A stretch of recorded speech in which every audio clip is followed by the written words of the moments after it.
Hey everyone, thanks for being with us this Sunday. They're getting ready to start there at Jackson Beach, San Juan Island, and we are streaming from TokiTV. For those of us and you that can't be there in person, I'm still in Miami, and it looks like they're getting ready to start, but let's just do some quick check-ins. Susan, how are you?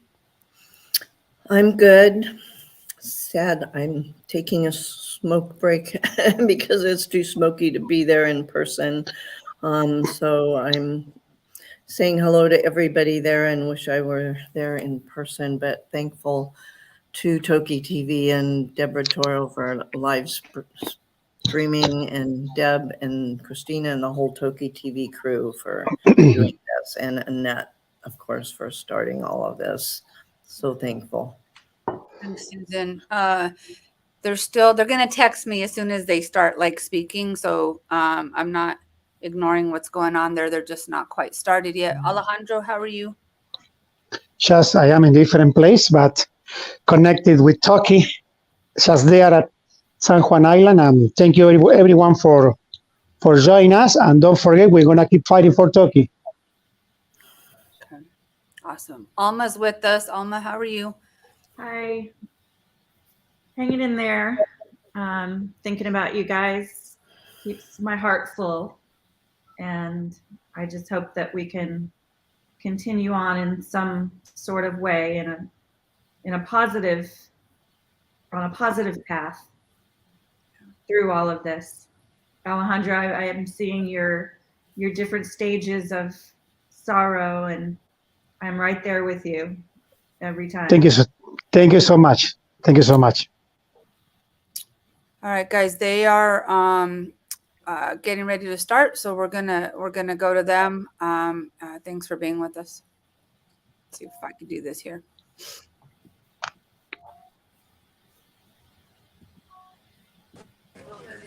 London.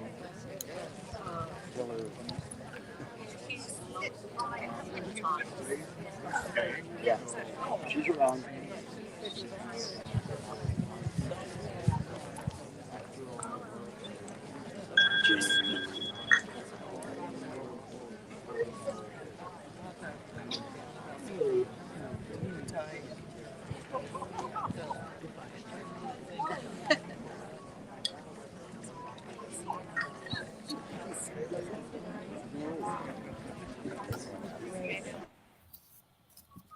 All right, I was just told that they're switching mics. They were having some issues with the mic. So again, as soon as they get going, I know it's just a weird question when I ask you guys, how are you doing? Because I don't think any of us are okay.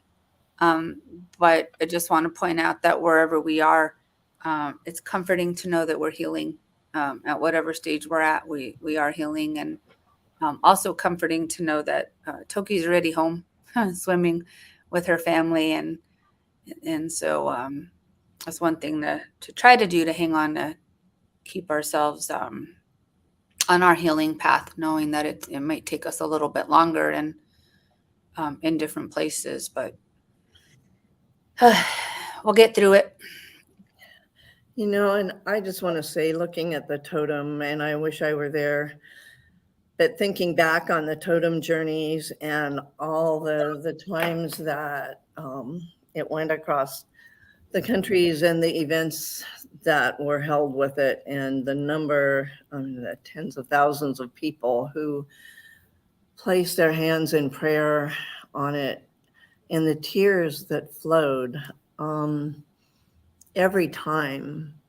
It was so moving, and I just get goosebumps talking about it, and just the amount of emotion that is in that pole already, and the emotion that it's going to collect today, and also give back, the healing it will give back. And I remember, especially in 2018 in Miami, when it went to this aquarium, and how it poured and poured rain, and you know, just how powerful that time was. And just looking at it and we just have pictures of people with their hands on it in prayer and the tears streaming down their faces and just knowing the power of that pole and the power of Toki and the connection to the spirit world and knowing that we still have that connection with Toki and all of that is still within that pole and connected to that totem and I'm glad it will be there for people to still experience and connect to her. Hey, I just want to point out, and it's not related, but it's kind of related. So you guys are going to see a bunch of links showing up, like watch live on here. Please ignore that. Those are just bots, and that's what happens when you go live and there's a lot of people watching. So if you see any links that are directing you to go somewhere else to watch this, don't.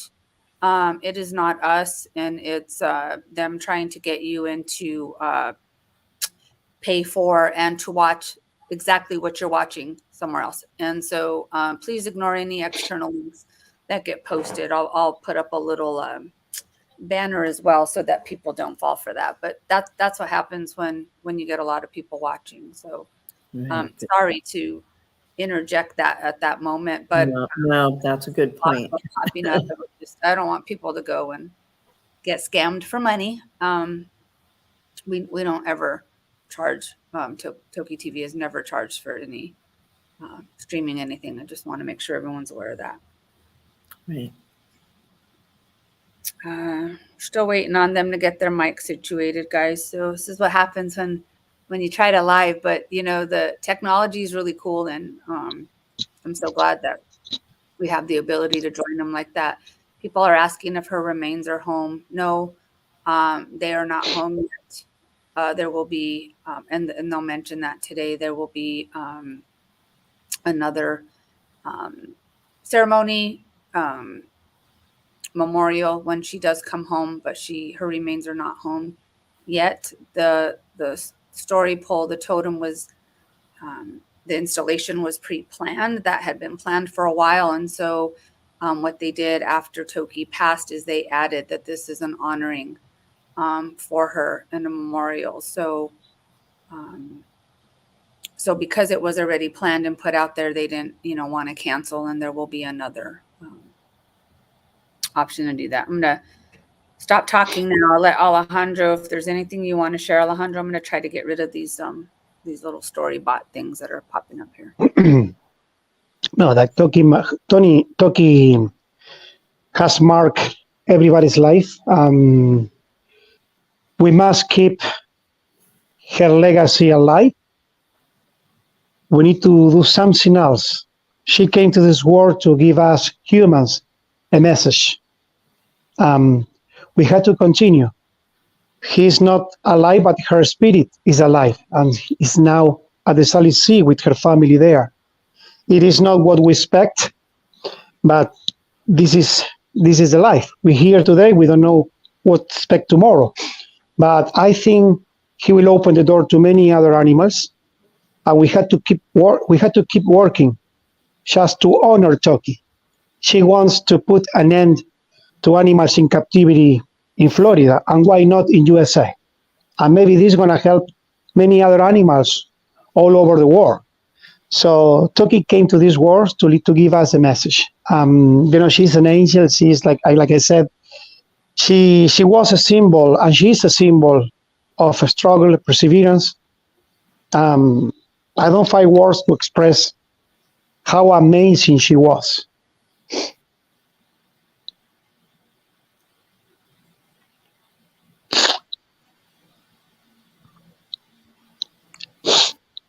Sorry.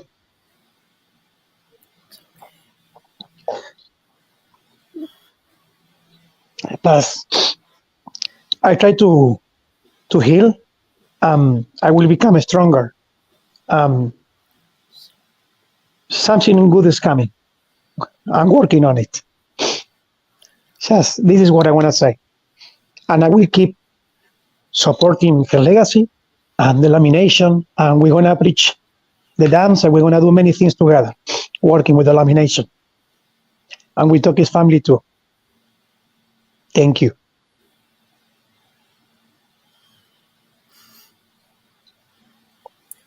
You're muted, Annette, I think. I was just telling everyone how much I love Alejandro. So I'll say it again. I love you, Alejandro. You have the best heart. And you're right. We will keep going in one way or another. And honoring her family, protecting her family is one way to have Toki's legacy live on, as well as for freedom for all those in captivity. I know we will start. I'm going to go ahead and go to Jackson Beach. Sk'aliCh'elh-tenaut. Sk'aliCh'elh-tenaut. Good afternoon, everybody. And thank you for being here. Thank you for being here on this beautiful day. We come here with one mind, one spirit, one from the heart. And we ask that we all engage in that with one spirit, one mind, and one heart. I want to acknowledge the elders, all of you elders here. Hi, Shka, thank you for being here.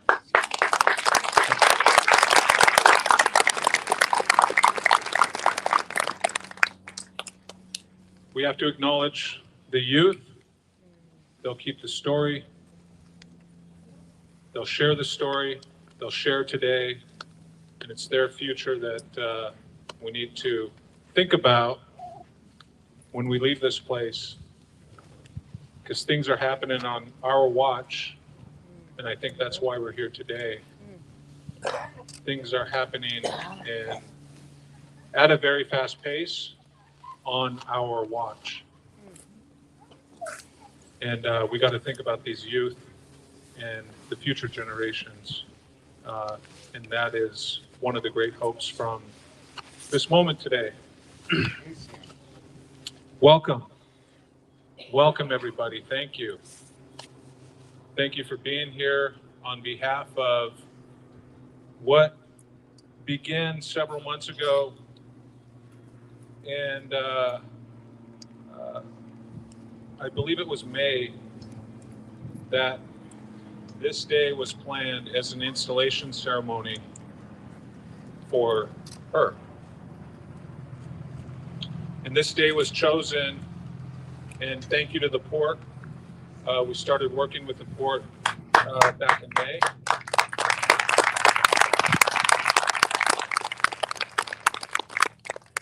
And the port accepted this permanent home for this special moment today.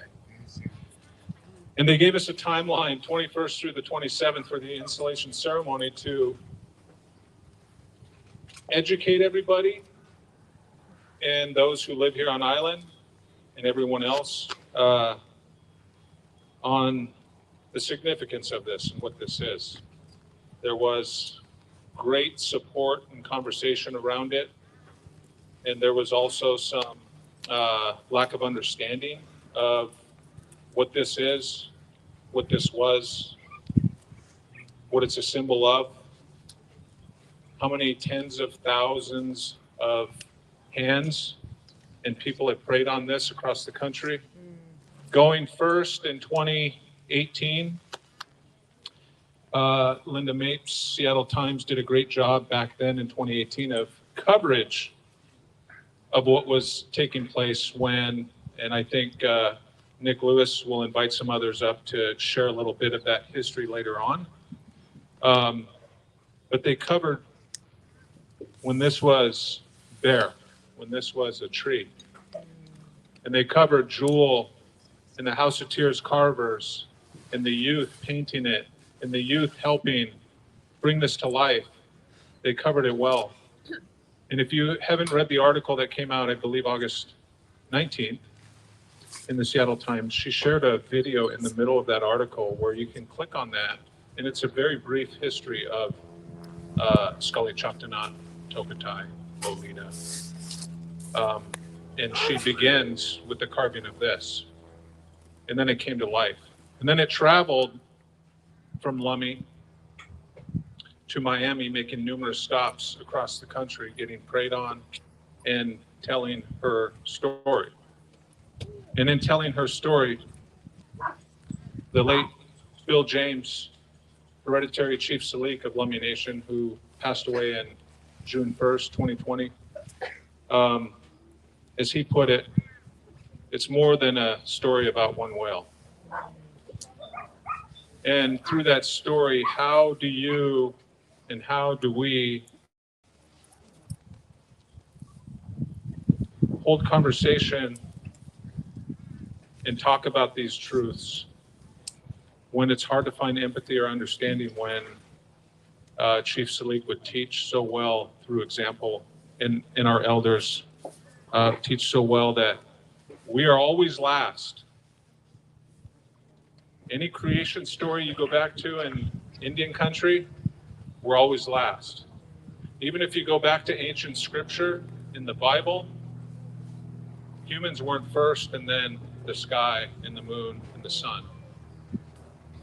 Humans are always last. But I think one of the greatest teachings from it, and it's one of the hardest things still today that many Lummis try to share, is what does relationship mean? It seems like the most common question. How can you have a relationship with Almachtin when they live under the water? So I think what he, Sk'aliCh'elh, wanted to do with you is, how do you not? How do you not? It's hard to understand because we're only 6 generations removed post-treaty, pre-contact, here in the Northwest and in San Juan. And for Lummi, we're only one hug away from pre-contact. So our relationship has always been with what you call nature.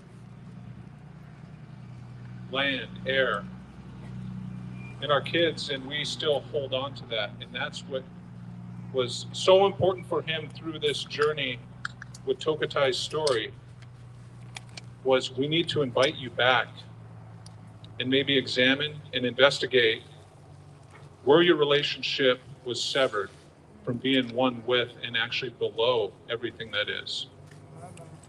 And when we decolonize our imagination for a moment and really allow ourselves to imagine what once was, imagine what a relationship was, deeply imagine the truth and reality of what we are doing to everything that is, then I believe the story that was so important with the story pole, TokiTV, Lolita, our story, everything that is being managed to extinction through this process that pales in comparison to what took 1,000 years to destroy in Europe, a few hundred years on the East Coast to drive Atlantic salmon to extinction, and everything that is. And now you're sitting in a place where it's happening on our watch. And how do we rise above the philosophies that came with, through policy making,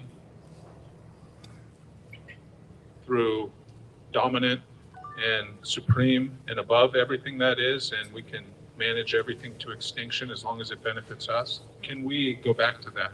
And that's one thing I took from years of Chief Sk'aliCh'elh leading the governing body of Lummi Nation, along with the elders, Auntie Shirley, and many others, guiding the young leadership, instructing them what to do, them holding the ceremonies that are quiet, that are secret, that are old, that are important.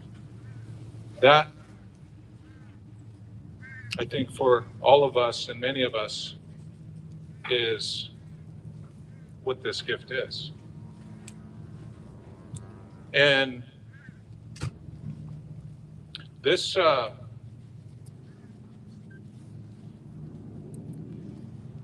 this journey to Miami. And then last year, she symbolizes salmon. She symbolizes struggle. She symbolizes hope. She symbolizes family, strength. But she also journeyed from the University of Oregon, beginning there, and then the mouth of the Columbia last year in May, and went up the Columbia, stopping at different places like Sk'aliCh'elh Falls. Where now, Sk'aliCh'elh Falls, you talk to Yakima, Nez Perce, who are present, and many others along the Columbia tributaries, Snake River. She opened up the ability to tell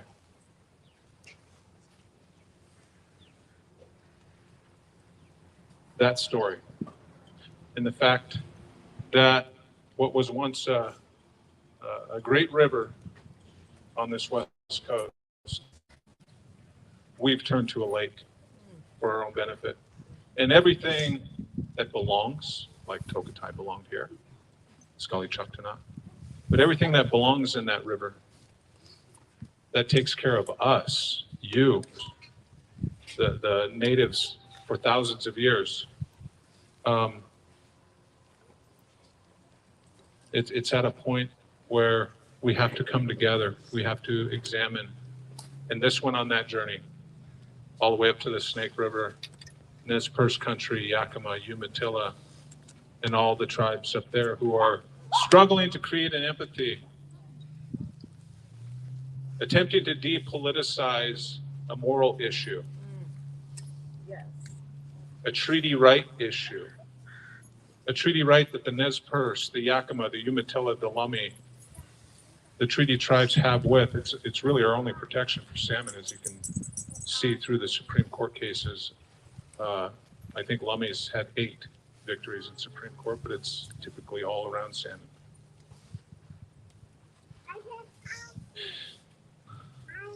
And it allowed the story, allowed the spirit, allowed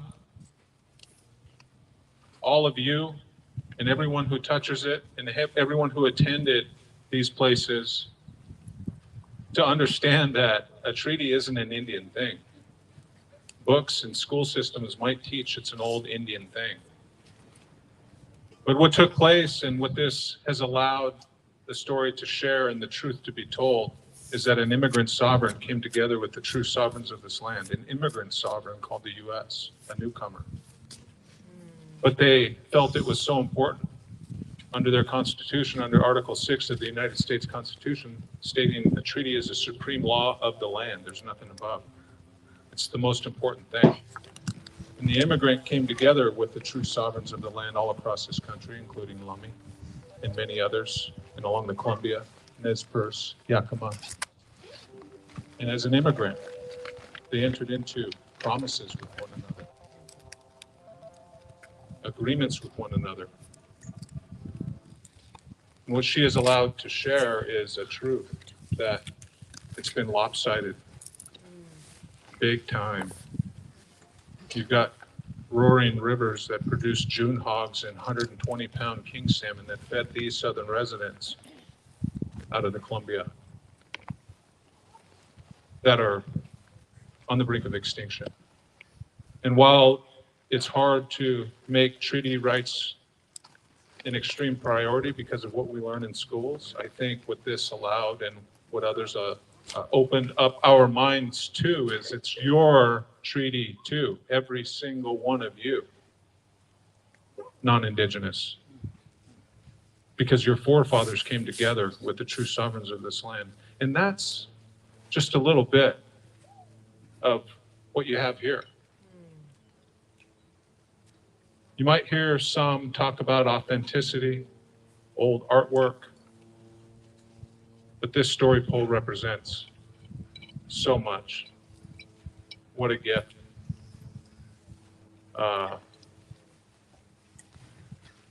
That's a little bit of the welcome. And on how this came together is just, to me, it's bigger than us. It happened perfectly. And what was supposed to be an installation ceremony to educate has now turned to a celebration of life.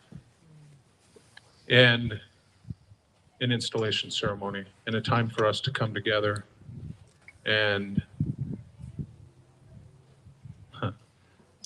I revisited that video that Linda and them did, and Jewel and the chief in there said she's coming home. And the chairman of Lummi will share a little bit about the reality of that fact that she's coming home. Maybe not the way we wanted her to come home, but she will be swimming with her family again. And in spirit, we're one who believes that everything has a spirit, especially these rocks, the water, everything's alive. And that gives us all hope. And that's why we're here today, because she is coming home and her story will not be forgotten.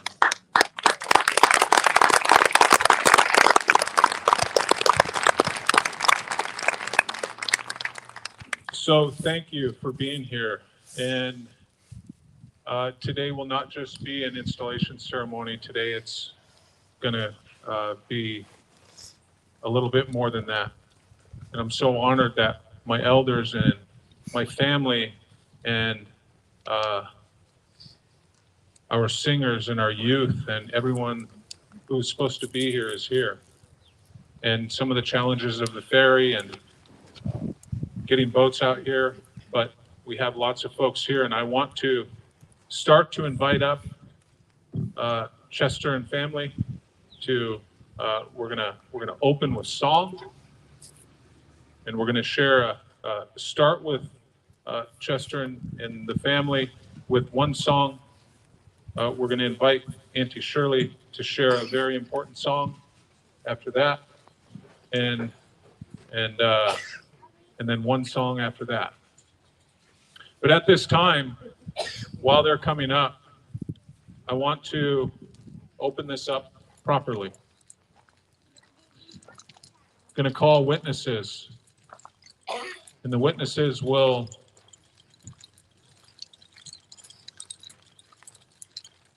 share, hold, and remember what is shared, what is felt, who was here. And it is in our culture. This is part of the work. So first, I want to call forward Chairman Wheeler. Chairman Wheeler, please come forward.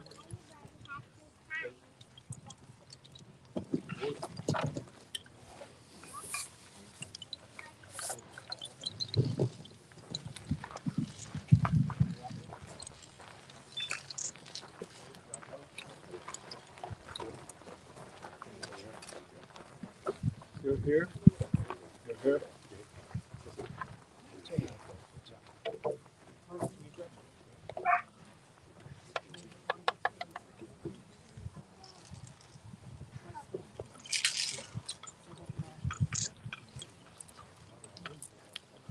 Yeah. Yep. Yep. Hi, Chairman Wheeler, for agreeing to be a witness here today.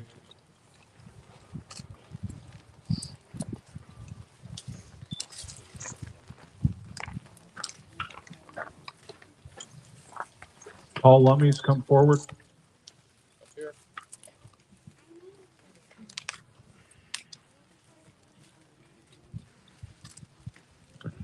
Jode Gowdy. Calling you forward to witness the work. Yakima Nation.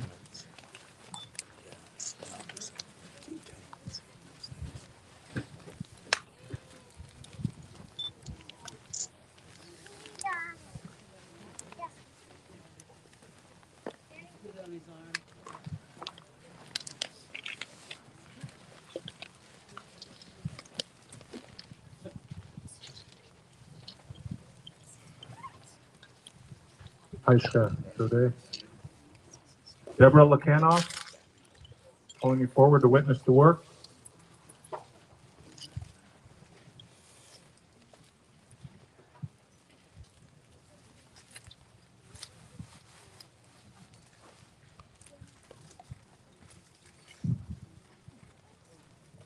Aishka, Deborah.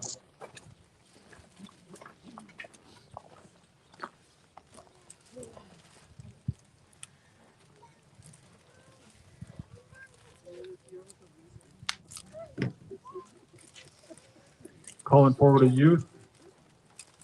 Damien Kemkoff, please come forward.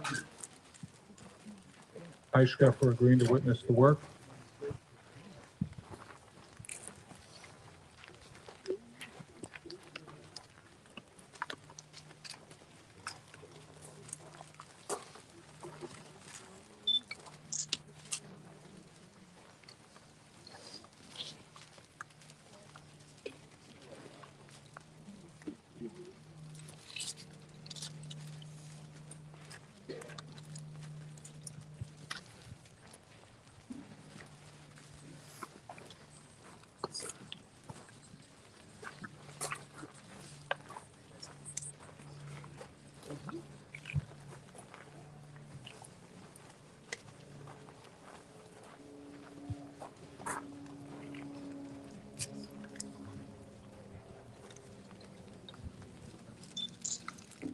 Yeah.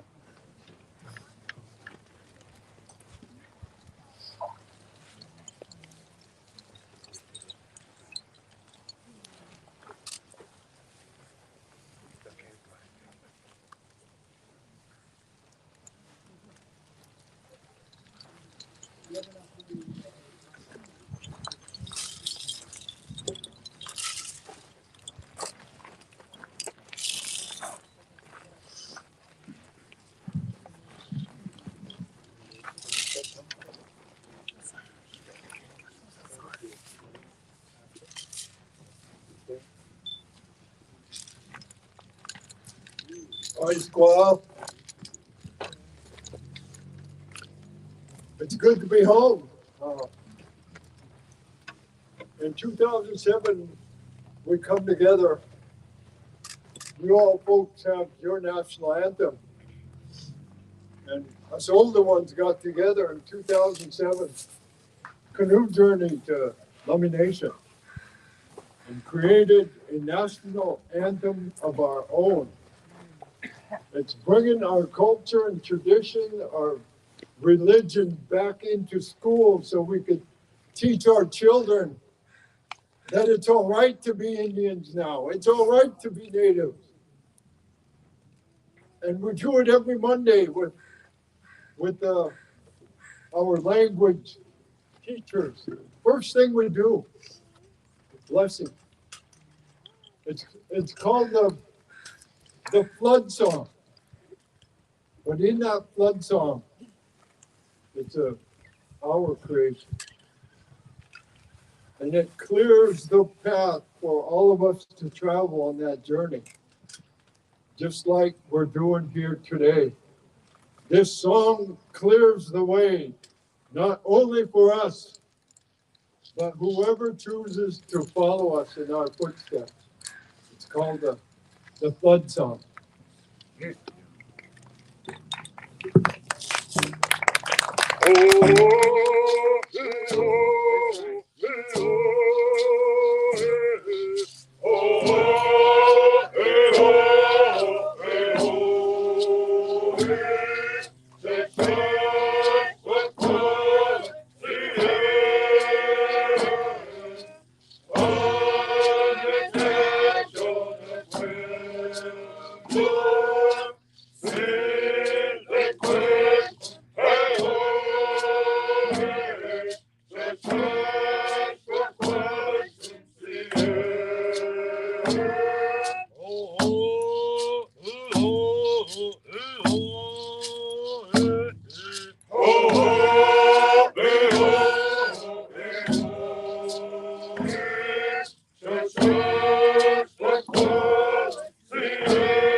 Good afternoon, everyone. So happy to see everybody here. The song I'm going to sing is a family song. It's from my great-great-great-grandfather, Hitler. The song is saying, "Look at me, Mr. White Man. This is who I am." Showing him like this. This is who I am. So I'm gonna just bear with me. Real touching it.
I sang to Sk'aliCh'elh-tenaut the first time I went to see her.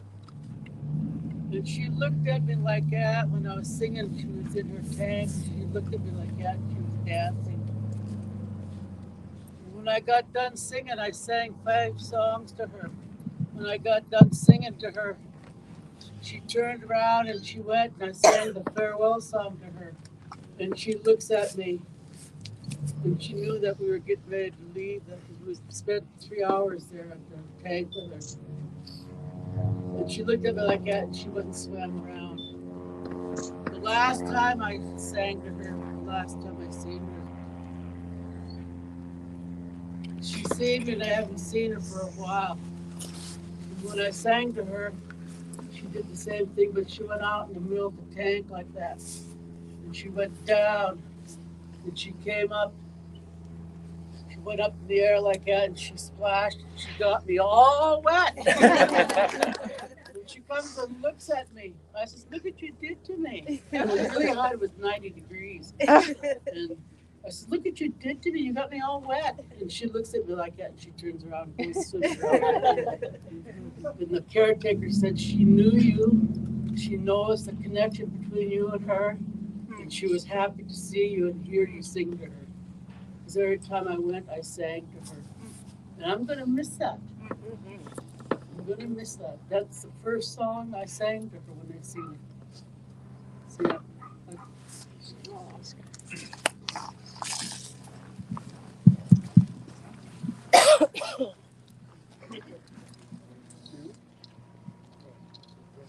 These guys.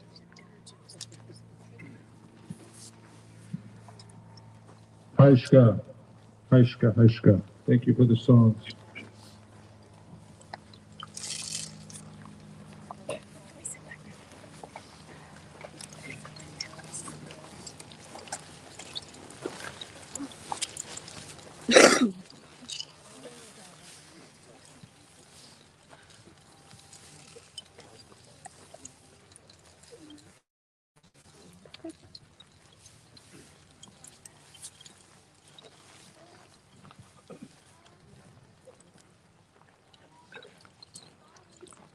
Calling upon our brother Joe Day from Yakima Nation, tribal member, to share a song as we get started here. Sk'aliCh'elh-tenaut, everybody stand back up. All recorders are off. Recorders are off. Please, no cameras, please, no recordings.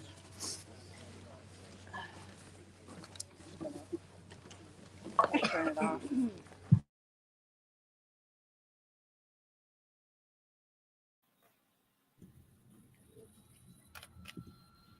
So during this time of their the prayer that they're doing, they've asked for no recording. So I have them in the background, and then when they're done, then we'll rejoin.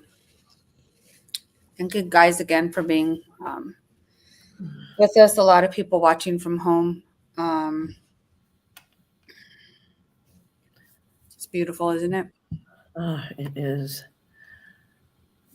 I always, the Blackhawk Singers, the Lumbing National Anthem always makes me think of the Totem Journey. And that second song was just so heart-wrenchingly sad. I could just imagine everyone there was just in tears. It was so beautiful. And the dancers and singers, I just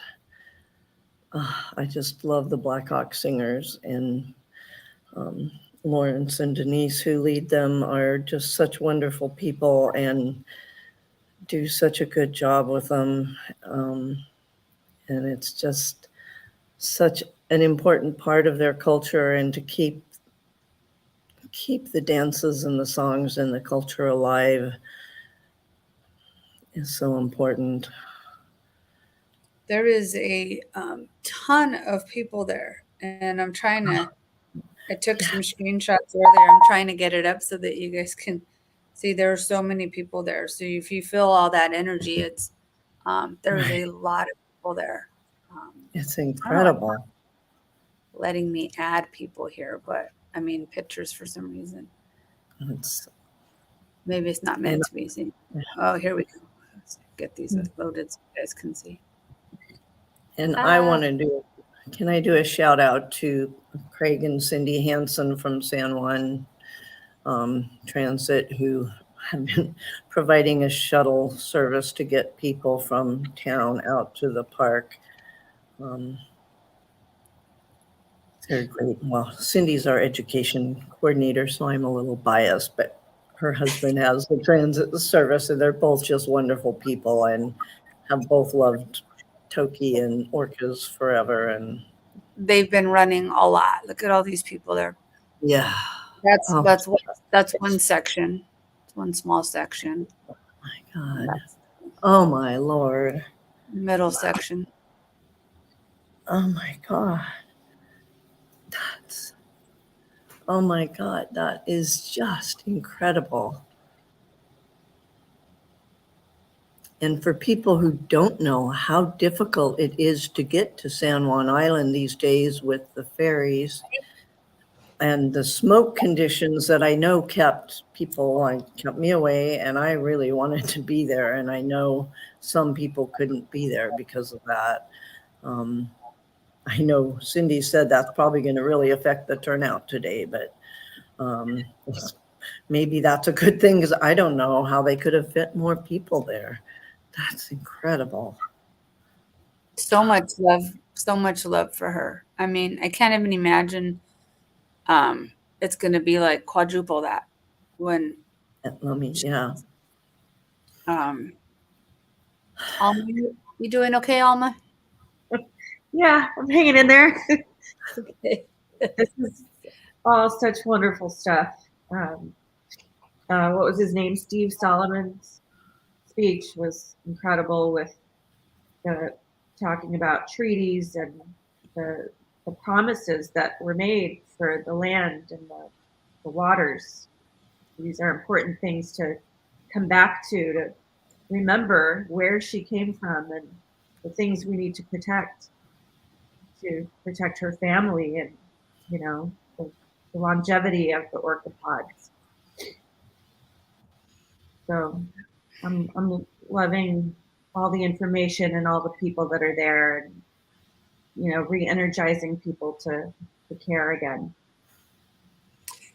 You know, it's true. And I'm looking at some of the comments where you guys are talking. There's like, wow, look at all the people there, plus 200 people watching. I just want you guys to know there are 583 people watching this stream right now on 4 different platforms. So there's like 200 on one Facebook page. So, I mean, we're talking like 1,000 people witnessing this right now. So I think they're about ready to go back. Let me ask by phone here.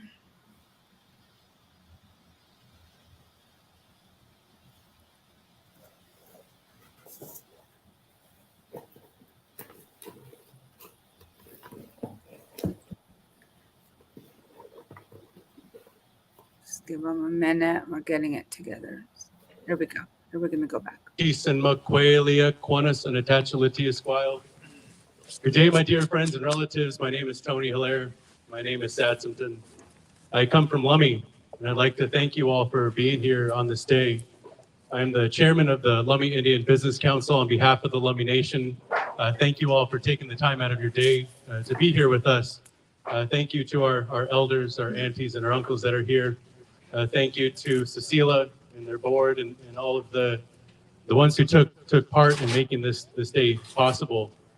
Thank you to our tribal leaders, our witnesses that are here, our state legislation and representatives. Really beautiful to see you all coming together with one heart and one mind as we have it on our hearts to pay our respects and love for Sk'aliCh'elh-tenaut.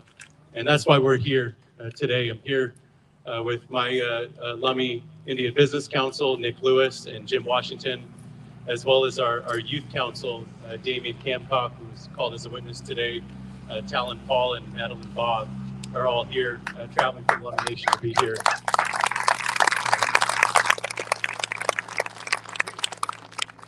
They're our next generation of leadership, and we do everything we can to prepare them for this fight, prepare them for this work, prepare them for this much needed time of leadership and bringing people together. And we cannot thank them enough for being here. It's been a lot the last couple of weeks. There's a couple of things I wanted to share that's on my heart and mind. First is that Sk'aliCh'elh-tenaut is coming home. And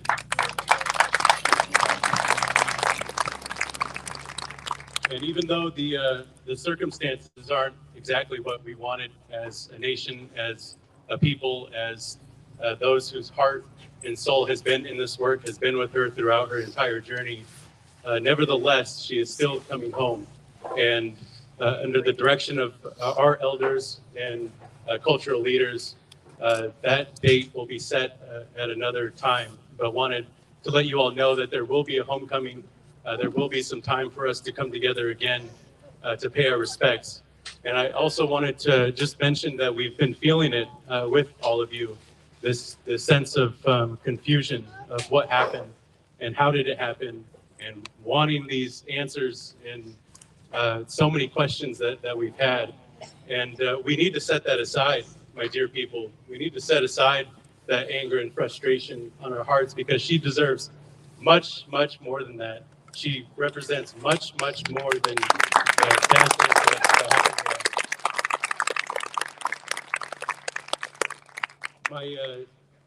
My Auntie Shirley and Auntie Raynell Morris, who's still in Miami now, I wanted to mention them. You know, our mothers and our grandmothers never wanted our children to be taken away from us.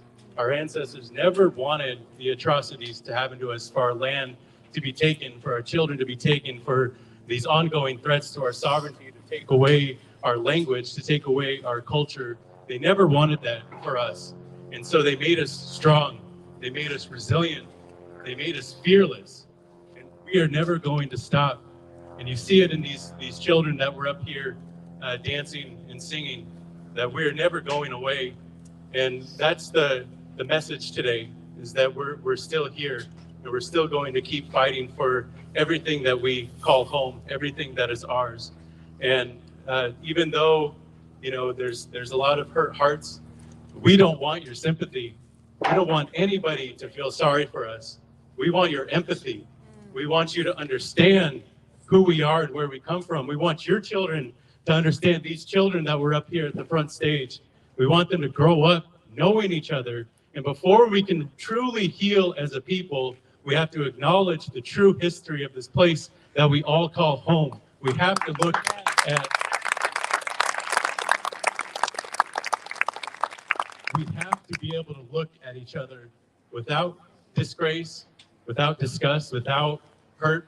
But we have to build something much better for these next generations. And we're really thankful that everybody is here with us, but action will be needed at some point. The fight will continue, and she is just one of the greatest leaders that we have ever seen. And great leaders do the hardest thing possible, and they bring people together, and they change the hearts of the world so that we can be together to create something beautiful, to create a place that is much more beautiful than when we found it. And she continues to do that for us today. And so even though there's so much work to do, even though action is needed, even though we need answers, even though we're angry and frustrated and confused, she's bringing us together today. And we cannot thank her for her leadership enough. We're grateful for this time together. We're grateful for this opportunity to take one step towards understanding each other and understanding this place that is so important to us, and understanding the connection that we have to each other, the connection that we have to the ones that fly, the ones that swim, the ones on this land. That's why it's so important to us. And in that teaching, we have learned that they have always taken care of us as human beings. And so we carry a responsibility to make sure that we're also taking care of them. And she's continuing to lead us and ask us this question: what are we going to do? How are we going to change? What do we want to be as a people? How are we going to be? What are we going to do within ourselves to be better? How can we be better? And so keep asking yourself that, keep asking each other. And one day we're going to look around and we're going to see a much better place here at home. We're going to see the salmon swimming. We're going to see our orca relatives swimming. We're going to see this land just as our ancestors saw it. And so thank you all for taking the time, for those that traveled from afar, whose heart is here with us. Again, we don't want your sympathy. We want understanding. And we're thankful that we have this first step today in coming together. Sk'aliCh'elh-tenaut. Thank you.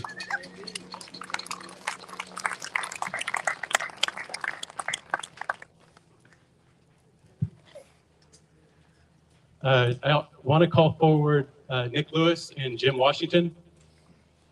They're on our Lummi Indian Business Council. Please come forward. And actually, can we get our youth council to come up here too? I want you to introduce yourselves. I forgot to mention, we've been working on this, bringing her home for quite some time. The leadership of those like Auntie Shirley and Raynell Morris, those involved with the Cecilia board, there's Jewel James, there's Fred Lane, so many people who took on the fight, and outside of the Lummi Nation government, who were relentless to get us to this place, and we cannot thank them enough. And I wanted to also mention that in 2017, the Lummi Indian Business Council motioned to bring her home, and that was Councilman Nick Lewis here, who will have speak next. And yeah.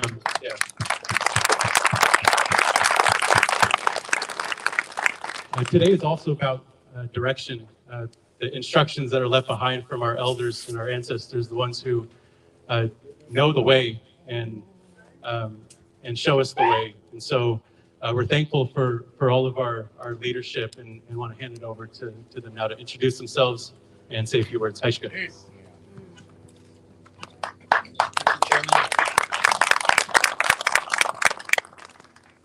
just want to say to each and every one of you that have traveled, no matter where you come from, you came here with one heart and one mind, and that is to celebrate our loved one. And I want to thank you for being here. There's a million places that you can be, but you chose to be here with one another for this reason, and I thank you. I recognize you, I see your faces, and it means a lot to be able to see that when I look out. As the chairman said, my name is Nicholas Lewis. My traditional name is Sk'aliCh'elh-tenaut. I do have the honor to serve on our council with some amazing leaders today. But I also want to say our past leaders who I've served with before, Jay, Fred,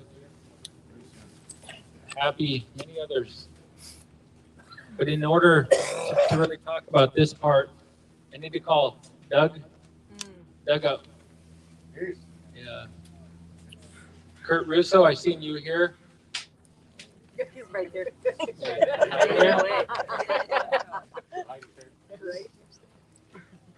Howard, have you come up?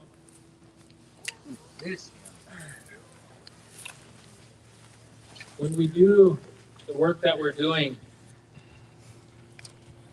the Creator has a pathway and a reason for each and every one that's involved, whether it's small or bigger. We are all a part of this work. And when it came to be discussed and to talked about, it was Doug that brought it to me. And I can't share anything without having Doug share his little bit. And then it brought it to Kurt and our team, Jewel, Fred, Jay. The first person I reached out to after Doug brought it to me was Howard. And I think in order to tell this part of the story, I can't say their words for them. But I want to ask if I can ask them to share a few words on that part. This is what you helped start. Just look at everybody here. Look at everybody across the world. That was what our chairman said, and her being a great leader. She brought everyone together. And while the story isn't, this part of the story isn't the way we wanted it to be, the work is not done. The work shifts to action to protect her family that's still here. That's where we need each and every one of you.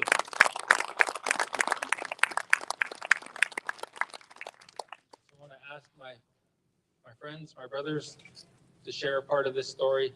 I think it's theirs to rightfully tell.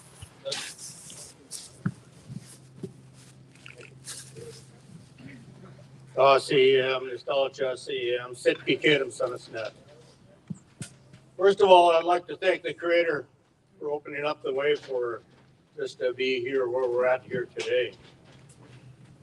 This goes back to 2018. We were on a journey across country with a totem pole that was going to go to the Turtle Lodge people up in Winnipeg. That on the way to there, we stopped in Seattle and had a gathering at St. Mark's Cathedral. From there, we went to Portland and had another gathering at St. Paul's Cathedral in Portland. when we're finishing up that evening there, my brother Susiath and I encountered a lady that came from Vancouver, Washington. And she was saying, I was looking for Jewel James. He gets a call for a radio interview at that very moment. And he says, well, here, talk to my brother. And he said, okay, let's go sit down. He says, what's your name? And she said, my name is Jennifer. And he says, okay, we probably got 15 minutes before we got to depart. And so she started relaying to me from that moment that she was a receiver of messages and dreams. She was living on the San Juan Island in 2016.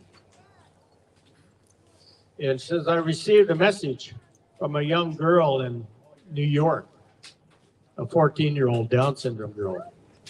And said this girl has been receiving this message from an orca out of the Miami aquarium. Over and over, the message kept coming to her.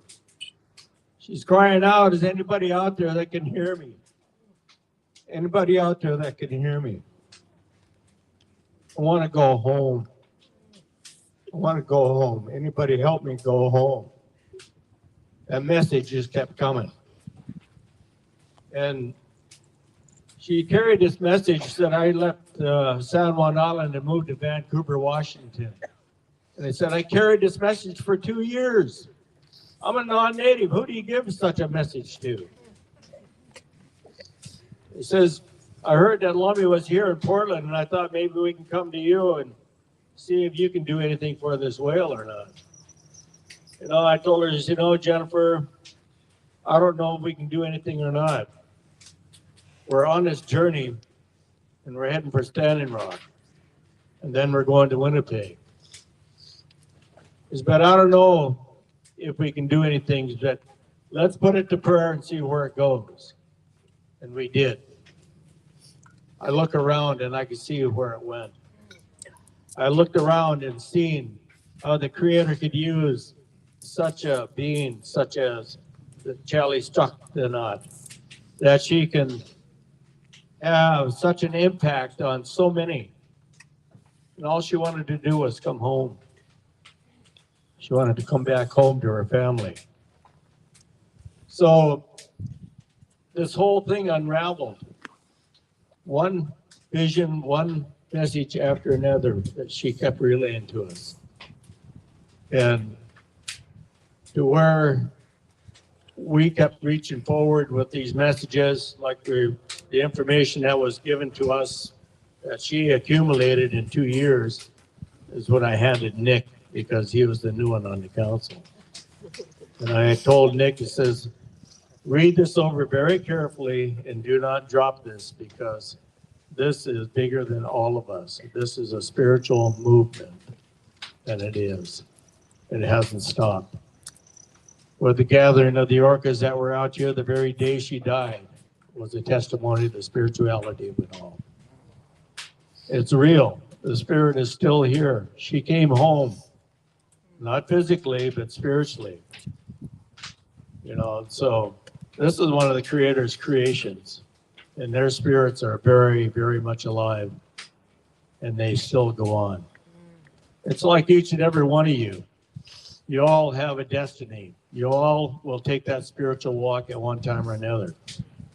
What you do with that walk while you're still here, and what you're going to leave behind for the next 7 generations is up to you.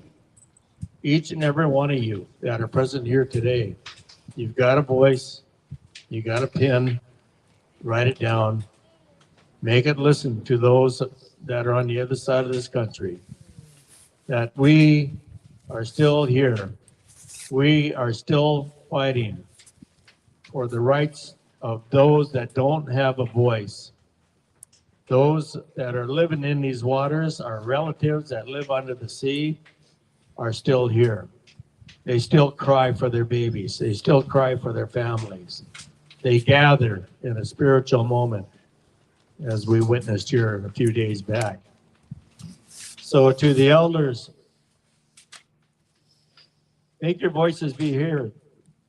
Or these little ones you see sitting around us here, It's for those that we have to make a commitment to. I just want to thank the Creator once again for allowing us a breath of time to come together with one heart and one mind. I'll see ya.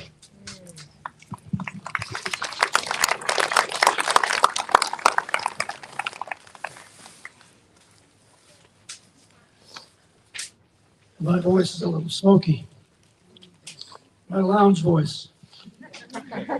I've had the honor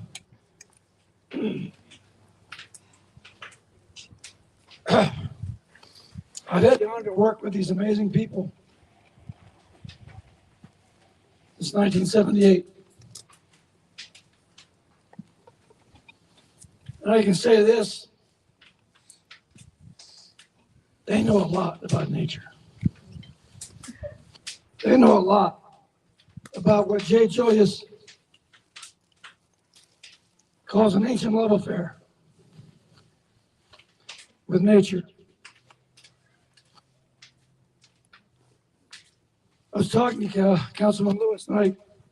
I can't thank you enough. I can't thank you enough for making that motion. And Doug, tireless warrior. Jay, one of the great leaders. Tony, the new leader. Howard, fearless, totally fearless. But I want to mention one thing about Sk'aliCh'elh-tenaut. Sk'aliCh'elh is the name of her family, southern residents. Sk'aliCh'elh was a Lummi village in Penn Cove, where that capture took place in 1970. She was given this name. Tenaut means daughter. I was told to let her know she's welcome to come back now. It's safe. I want to close with a moment at Miami's Aquarium. You all know Fred. Fred, can you struggle to your feet? It's Fred Lane. Fred Lane and I were at Miami's Aquarium together, and I saw this with my own eyes. She was in the tank, and he was singing a song. And I saw her do a 180. She came right over to him. And she put her head out of the water. And he sang to her. And she vibrated. I saw that with my own eyes. The Lakhtamish people, the Lummies, they know something really important about deep relationality. Really important. That is unique. Grew out of this land. Didn't come here from Europe. Grew out of this land. One last thing. What a great day. Look at this. So to those of you who trace your ancestries to Europe, myself included, any part of Europe except Scandinavia, the spirit in you comes from a very ancient world that was deeply tribal. Everyone here is tribal. Now it got a little blocked by something, but it's still there. And I think that's why when you hear these amazing voices, something sings in your heart. It's your tribalism.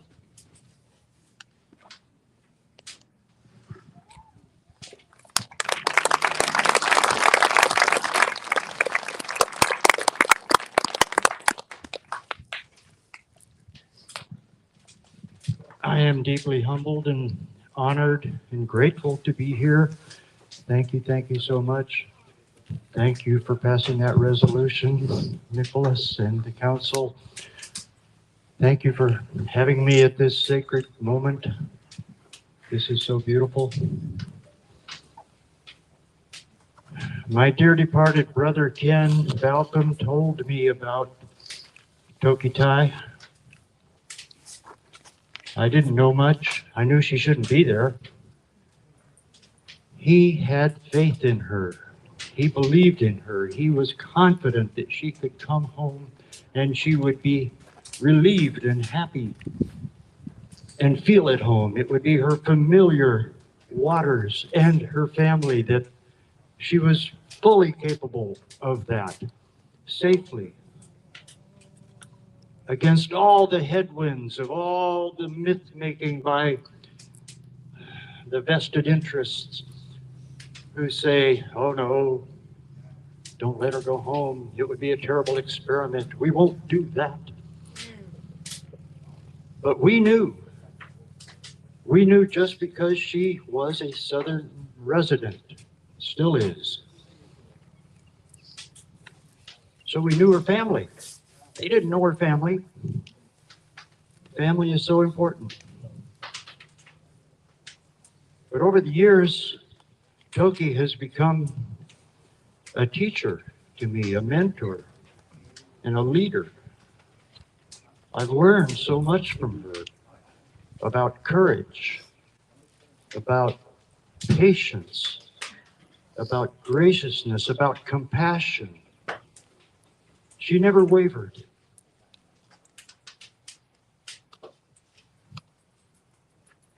And I'm seeing here far more than I ever knew how she affected so many and so deeply to feel such deep sorrow and such an honor to her. She is still here, and she is still a Southern resident. She is in her family, and they did come here Thursday and Friday to be here for her when she came back. They weren't here on business. They weren't here foraging. They weren't here for the usual spread out, seek in every nook and cranny for the last fish. They were here to be together in her honor. I saw it.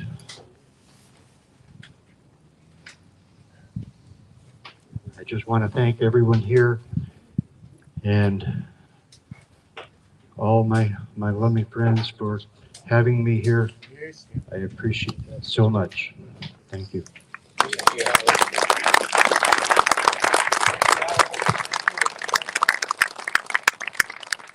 Before I turn the mic over to my fellow tribal leader, Jim, just want to say in this work, one thing that I've learned, it might be one person, it might be two, it might be a small group.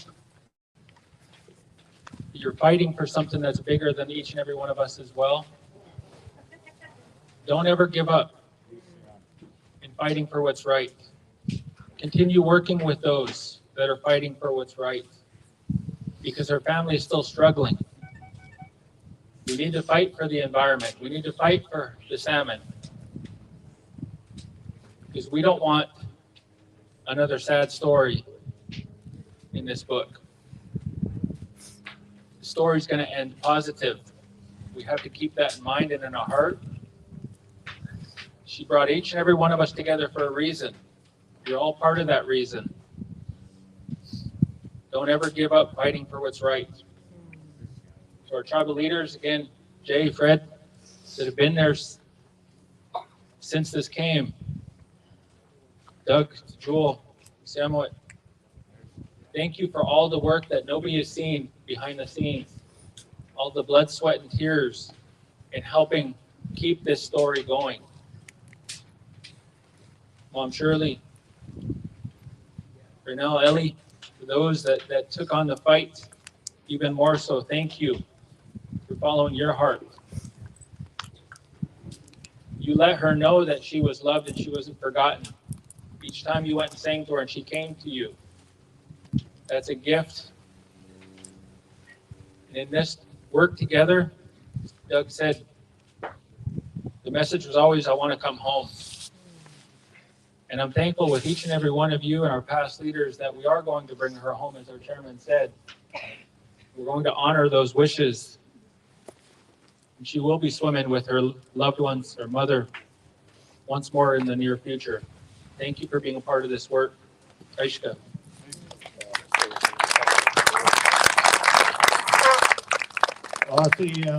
Once again, my brothers, Susiat, Jewel James, he tried making it here this morning. He broke down on the freeway, but he wanted to let all of you know, that his spirit's with you, and his hands are up to each and every one of you that has played a role of dedicating and putting all this into film and radio and TV and recording this, because it has to continue to move on to reach out and touch the hearts and souls and spirits of each and every one. So on behalf of my brother Susiat, I want to thank you. Osiat.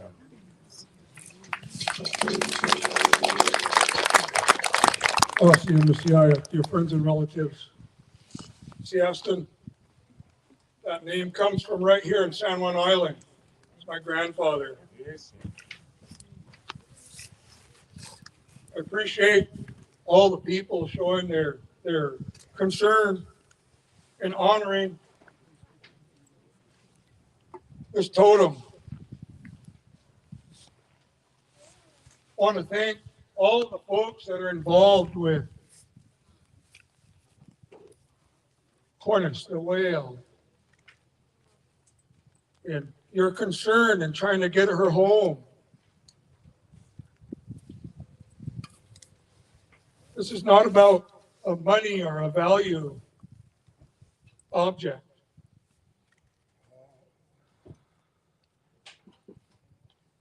And these are the things that are taught to us, and it's what we try to teach our young children, that there's a value in life.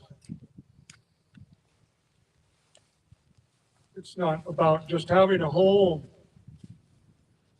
just having a car, having money.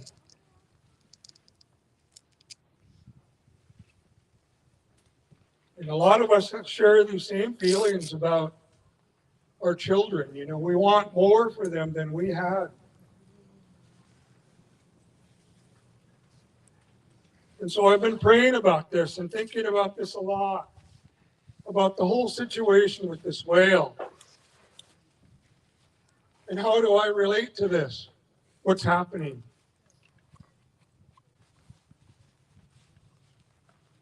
Trying to understand what she means to me, what happened, what's going on.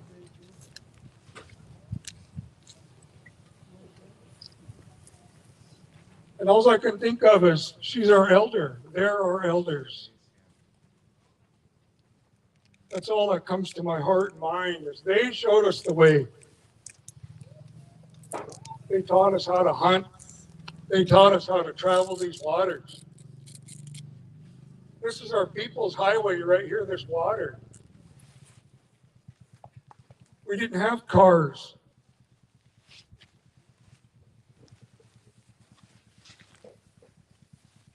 They showed us how to stay together, how to be family.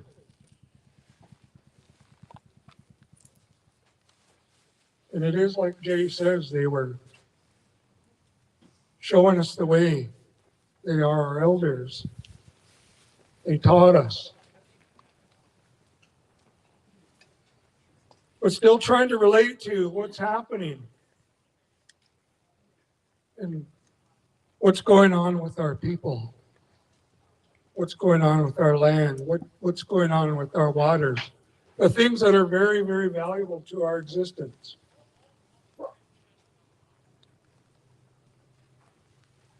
She wasn't well. And it showed us she didn't make it. In a sense, our people aren't well in a lot of ways. And that's what's going to happen to us if we don't start caring.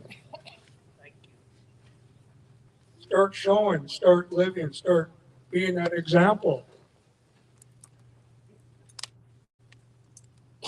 Our waters are getting way over polluted. Our land is on fire everywhere around us. And you can't tell us it's lightning. Lightning is not creating this many fires. It's our own ignorance. We have to do better.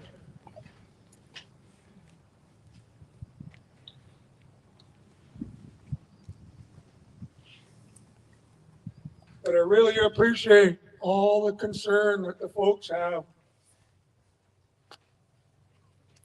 We're saying that. OCM Messiah, you're being recognized at this time. My friends and relatives, you become important at this time. We're raising our hands to you, to the Creator, to hold each other up. That's what that means.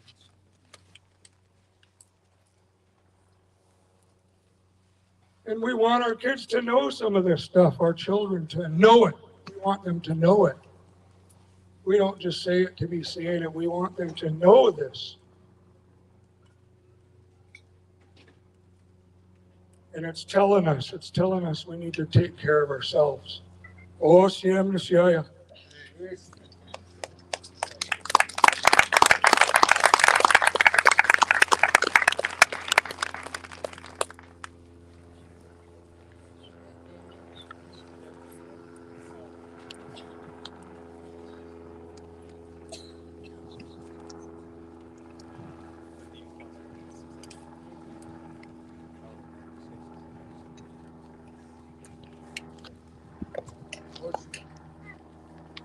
Now TM Sk'aliCh'elh-tenaut, Gaming Camp Coffson Snat, Shook Lumison, Gloria Turner, Senatan, Edward Camp Coffs, Senaman, Nukchisa Makwalia, Quinison Atachel, Atia Kaias. Hello, my friends and relatives. My name is David Kamkoff, and I am from Lummi. My mom is Gloria Turner, and my dad is Edward Kamkoff. I'd just like to thank you all for being here today. It's a nice day today. It's celebration of life. Love to love. That's how I live now. But it was never always like that.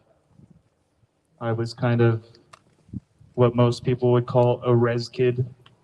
So I kind of hated a lot of things, but you know, I did have a roof to live under, a bed to sleep on, but I did not feel home until I got close with the culture, close with my people.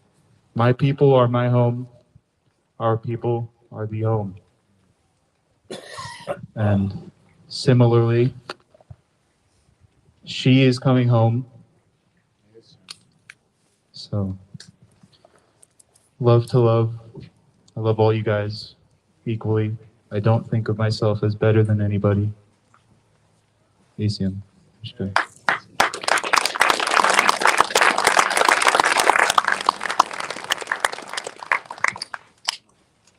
Hi, I'm Maddie, and I'm a Flummies council member.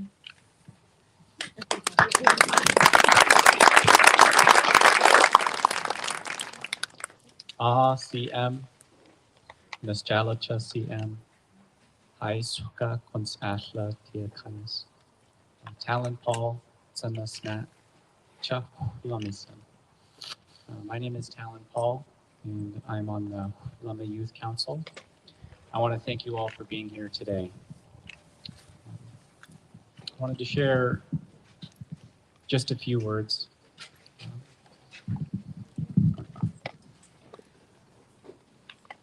I see the weight that everyone carries in their heavy hearts.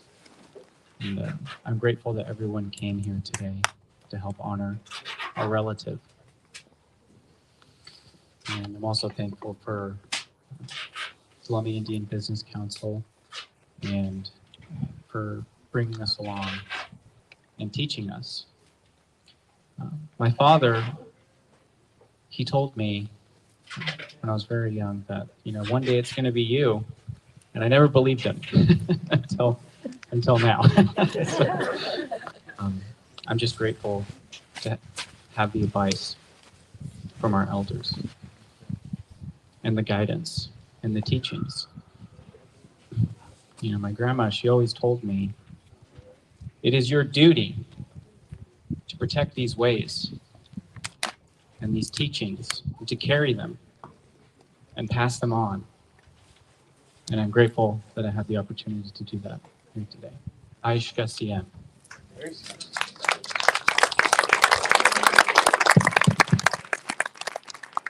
Ishka. One more. Go ahead, Jake. Just wanted to make one other comment. You know, one of the things that you mentioned is people that are fighting the good fights, that are doing what's in their heart. I want to recognize Shirley and Troy for all the work that they do out here and the daughter that they raised.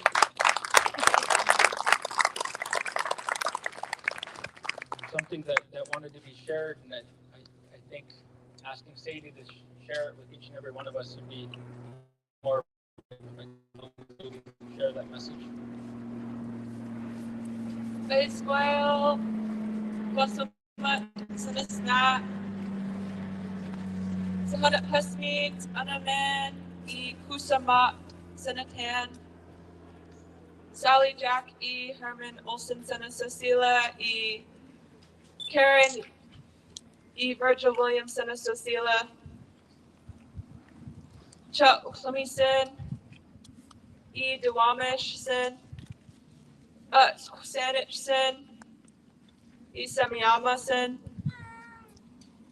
Soit Sin Ohiluk Planis Ash Atiak Ayas Nuchchisin Mapalia Quenis and Atachel Nistli Quenis Qual Aquino Squall Outsin Chitsa Sumi Chawson Utatasin Quenis Twinouts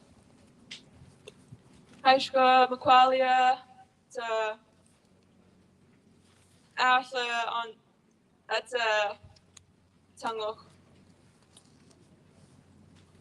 and that T-wheels and that T-wheels to Sk'aliCh'elh-tenaut.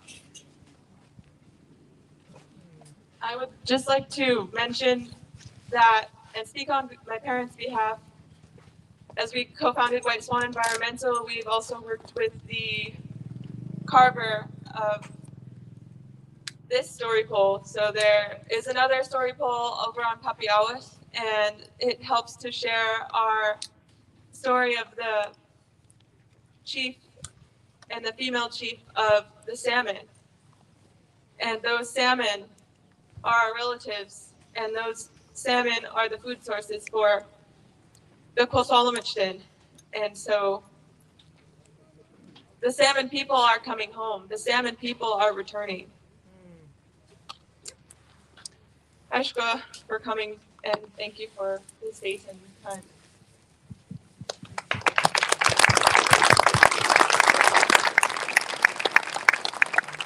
I believe Howard wanted to mention one class closing comment before we turn it back over to Jay. Well, only that we all know that Sk'aliCh'elh-tenaut loved her family and loves her family and knows her family needs more Chinook, more salmon.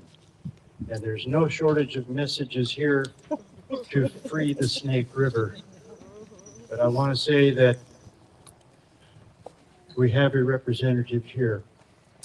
Christina Moulet is ready with cards to send to the White House, and it is imperative that they be sent by the end of this month to allow the time to breach those dams starting at the end of this year. She has a FedEx package ready to go to the White House. So the table is over there.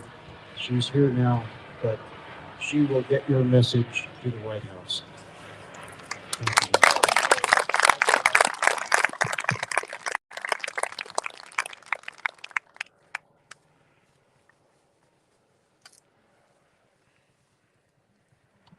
Haishka. Thank you. Man, I love my leadership. I love Lummi Nation leadership.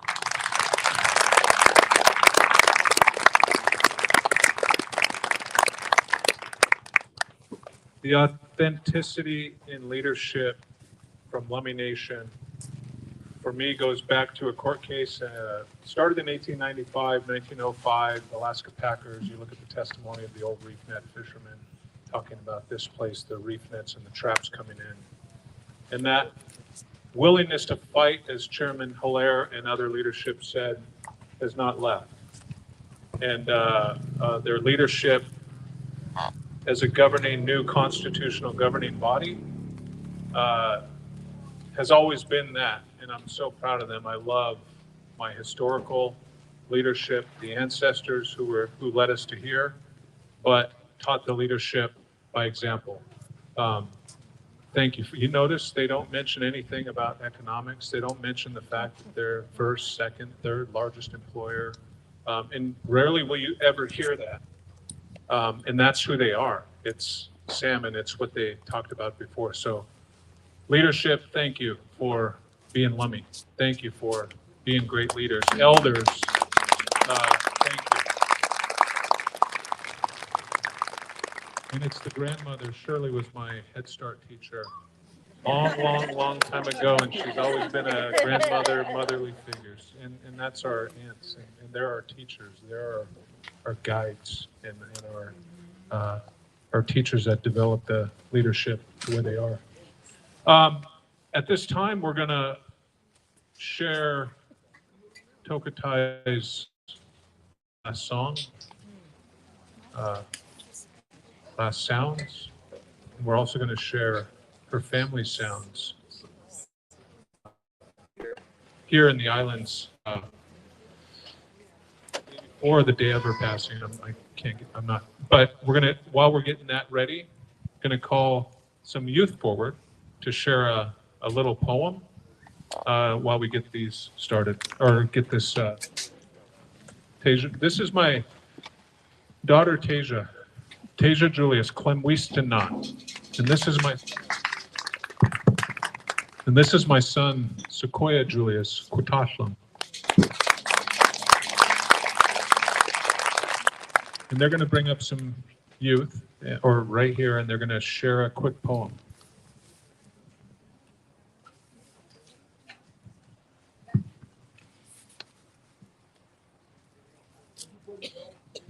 Hello, my name is Asher. My name is Izzy. This poem is Spirit, Love, Home. I am the spirit of family and community. Look around you. I am the spirit of salmon. This is how we live on. I am the spirit of struggle. The newcomers just don't know or understand. I am the spirit of perseverance. You and I never gave up. I'm the spirit of forgiveness, but let's not forget.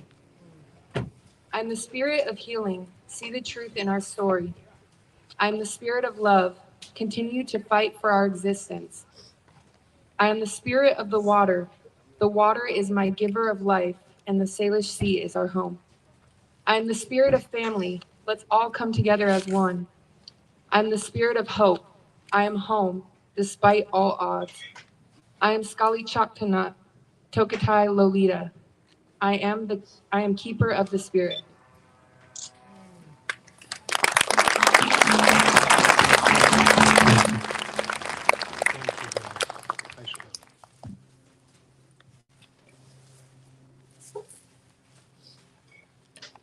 Okay, first you're going to hear the sound of L12 subpod. The L12s they were at Lime Kiln the day that Sk'aliCh'elh-tenaut died.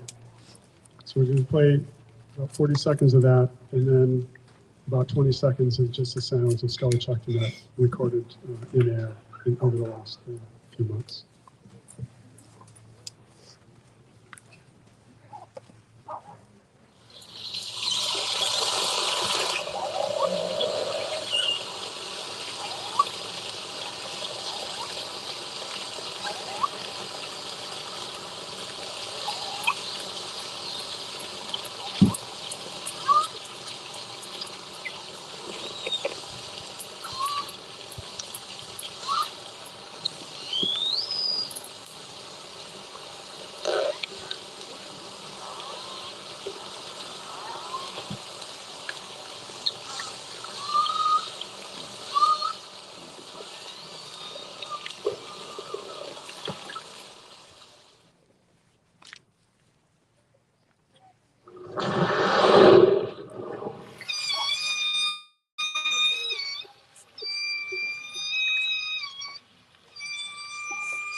At the request of Sk'aliCh'elh-tenaut, a good idea, a thought.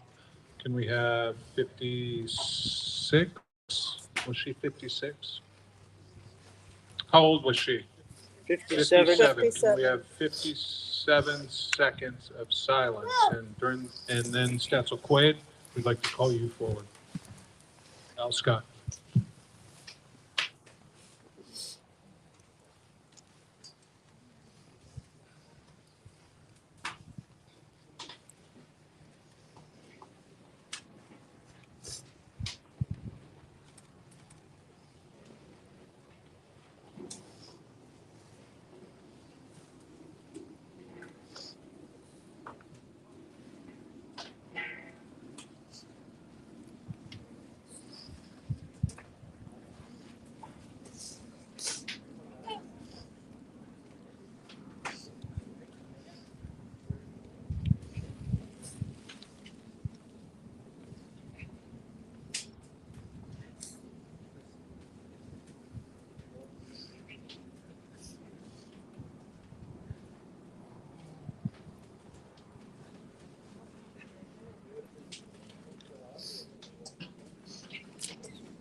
Thank you. Al? Al Scott Johnny?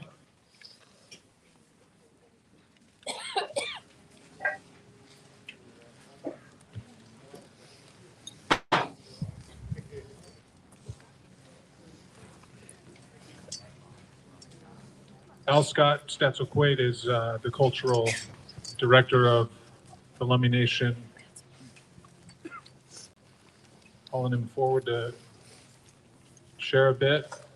Want to acknowledge the late Uncle Smitty as well. He was Uncle Smitty Hilaire was a former cultural department director who was just a great warrior and keeper of the old ways and stood with leadership around salmon and the natural world. That's a great nation. Siam Sk'aliCh'elh-tenaut, Sk'aliCh'elh-tenaut, so tunnel hutsa palami, so still naps, it's a palami, pushing and that actual Siam, the performation sheets, it's the still naps, that's a Hutchnin. So just a few words to thank each and every one that is here, especially the Sk'aliCh'elh in the sense of our homelands, our territory, our tunnel. And that we believe that the Sk'aliCh'elh-tenaut, which is the animal people that were here before us, or our Shayas, our older sibling. So in that we have this belief system that we have in relationship to the Quatlamachtun. And the orca whales, we don't call them the killer whales, we call them the orca whales for a common phrase and understanding. We believe that this ancient village area, the Poshingan, is where we're at in this area, and that the killer or the orca whale, as some people call them the killer whale, that has been in this area from time immemorial. Passage through here, so this is a celebration, an understanding, an acknowledgement, even though this has been planned for some time for this story pole to be placed by our relatives that they did the work, to be able to commemorate the spirit of the orca whale and that the significance it has to the waterways and to the land and the many things that attach both the water and the land together in a good way. So the practices in the past was able to bring forward our collectiveness, and folks call to collaborate. We heard some of the words, and hopefully witnesses are hearing the words that are being shared here today from the Sk'aliCh'elh-tenaut. The Sk'aliCh'elh-tenaut are the 44 original people. And we have the variety of 44 tribes. The Sk'aliCh'elh-tenaut is the ancestors to the Palami people. And as we were moved from our Sk'aliCh'elh-tenauts, our ancient grounds and our sites, that we began to move to where we live now. And with that, we still remember. We still remember because we have celebrations, we have gatherings, we have, just as these pods, they go in as a family. And the Sk'aliCh'elh-tenaut, 44 original people, are a family. And many of the ancestors spread out in terms of our territories, and then contact time, and then they gathered into constructive treaties to put them on reservations. And much like our Shayas, the orca that has passed was confined to a small area, and yet was able to sing her song in a good way, believe in that the ones that knew her prior to her capture, and would hear her. Now it's a little different. Nonetheless, we want to thank each and every one of you for being here today in our wonderful gathering. A good time, in a sense, to be able to meet the communities. Our two communities come together in a good way. And we have Sk'aliCh'elh to the ones that organized and put this together. Sk'aliCh'elh-tenaut. Please sing.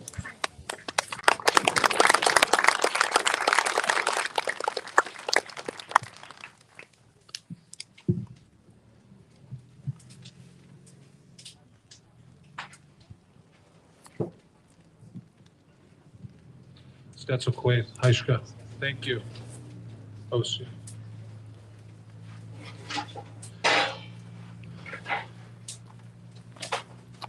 I'm going to share a gift that was shared with us for folks who came up. I want to acknowledge Stephen Gordon with the hat on here. Thank you, Stephen.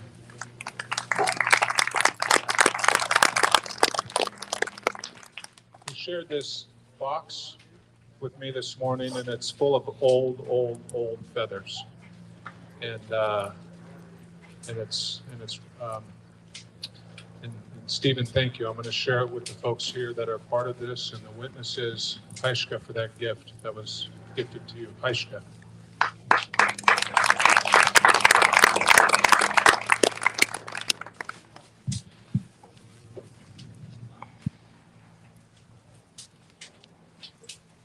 Next, we want to call up Todd Nicholson from the Port of Friday Harbor, Executive Director of the Port of Friday Harbor. Todd Nicholson, are you here? Yes, yes. All right. Todd has been so great to work with. It's been a pleasure working with you. Todd Nicholson. Yeah, welcome. I had intended on talking a little bit about the story, but after hearing other people tell the story better than I ever could and providing better context, thought I would just start with or finish with simple gratitude. Thank you to the Lummi Nation for leadership over decades. Thank you to Jay and others who have worked with me in friendship and allowed us to provide collaboration and respect on doing something good for the community. And thank you for allowing the port the opportunity to provide a permanent home to the manifestation of one part of an important story that will be ongoing. So again, thank you to the Lummi Nation. Thank you to the community. Thank you, Jay.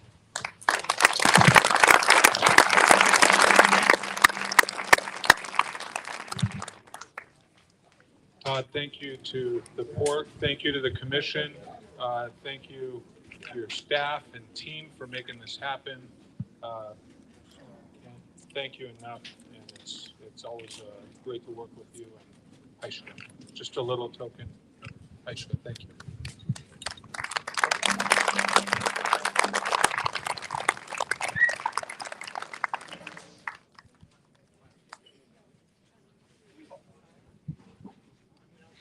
Fiorella. Fiorella has been a friend of the Southern residents, an advocate, a warrior, just so, for me, just a great example of encouragement for our future. And you've done so much for us. And she did a calendar, right? Yeah, and I still have one. I have one down in my shop here. And thank you for that. So we want to like to ask you to share a bit, and we are so thankful for you. Aishka.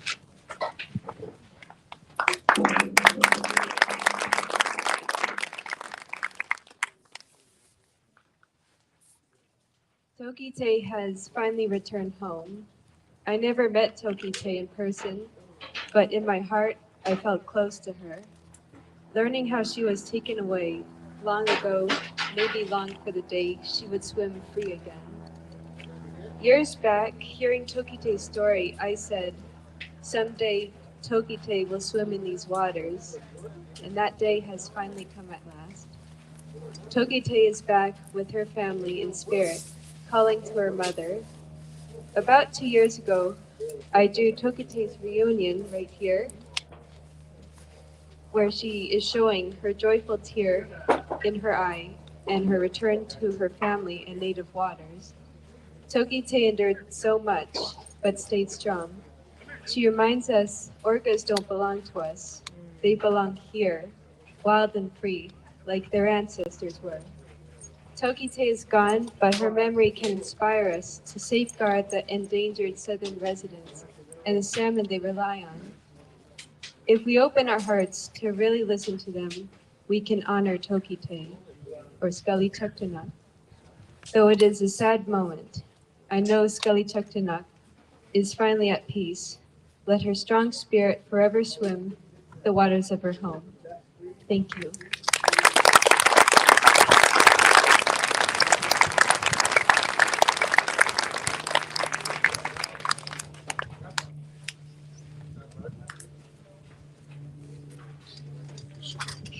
And the paint, you want to share anything regarding the painting? Oh, this one. Yeah, okay. Thank you so much. Aishka.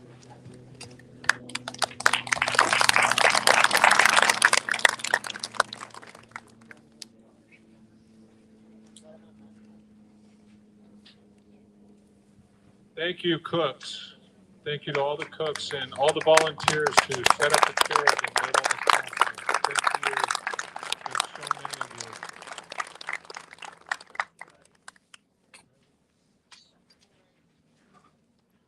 At this time, we're going to move on to, I guess, the reason this was planned out long ago. We're going to move forward with a song from, which was going to be Jewel, but as Doug stated, he's didn't make it. So we're going to call forward Doug, House of Tears Carvers, Sk'aliCh'elh, April, Pink Bonner, and we are going to move forward to the ceremony of the story pole, which you've heard a lot about and a lot of the history about. But now I'd like to call forward House of Tears Carvers, April.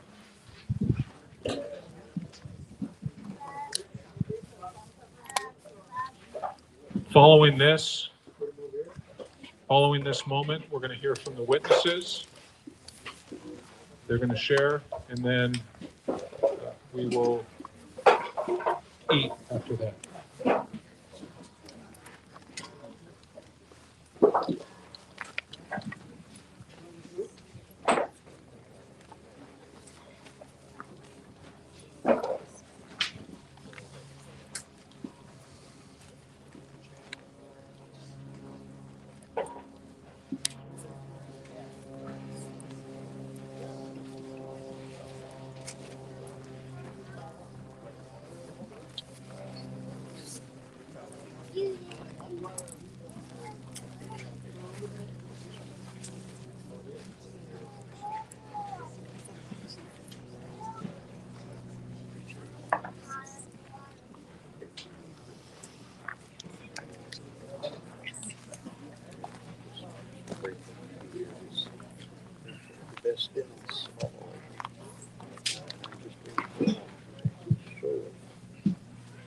Passion, grief, sorrow for her.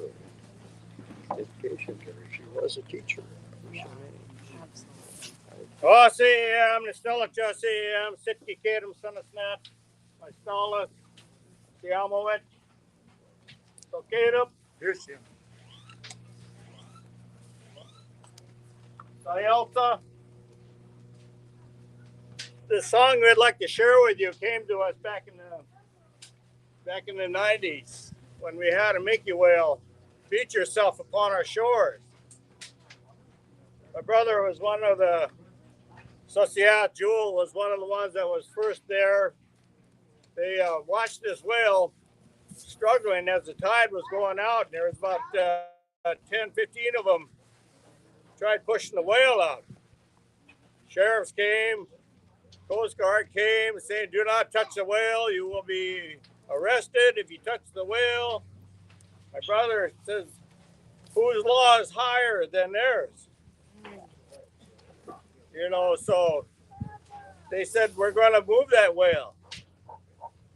And so they tried.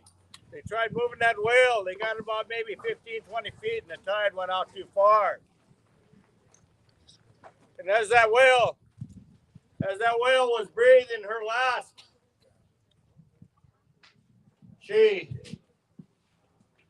her last few heartbeats, we all heard this song come from her. And it was right after her last heartbeat, we heard this song. And this song means to be of one heart and one mind. And it's called the acknowledgments.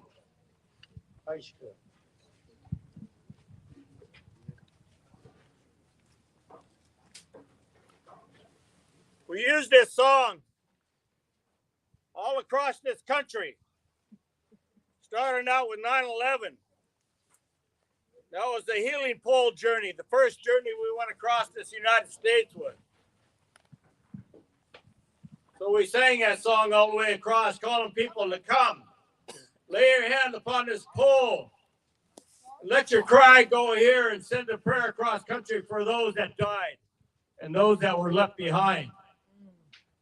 And it worked. It drew people together. It drew people to come together with one heart, one mind, and to let that cry go. Same thing had happened with Shanksville, Flight 93. So what about them that sacrificed their life? We did the same thing and done a poll for Shanksville and brought it right to the crash site. It did the same thing. It drew people together to pray together and to let their cry go. Third year said, well, what about the Pentagon? So we did a three-piece poll for the Pentagon.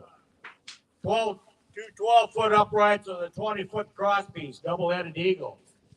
Put it on a flatbed 40-foot truck, brought it across country, and it did the same thing. We stood that one in the Congressional Cemetery. These are gifts just to reach out to people and to lift them up, to help them at a devastating time in our country. The acknowledgments.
swallowing.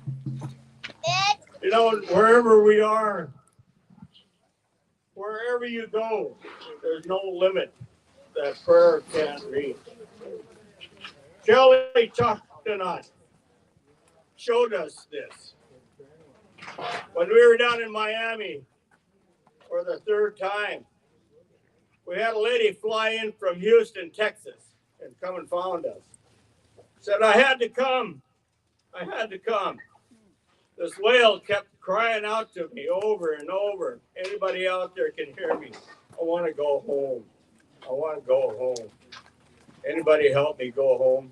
This lady said, I didn't know what to do. I had to come. I had to find you guys. I had to tell you this whale wants to go home. So she's been reaching out to a multitude of people out there that have been picking up on this message. Over and over, we had people come to us and tell us about this whale crying out. So it's that be of one heart mind that these whales are telling us. These beings, if we can't do that as human beings the way they do it, then why are we even here? Why are you here today? You're here because you're here of one heart and one mind. There's a reason you had a tugging on your heart today. There's a reason you came across this country. There's a reason you wanted to be present here today, because the Spirit is moving throughout all of Turtle Island. God bless you all. Thank you.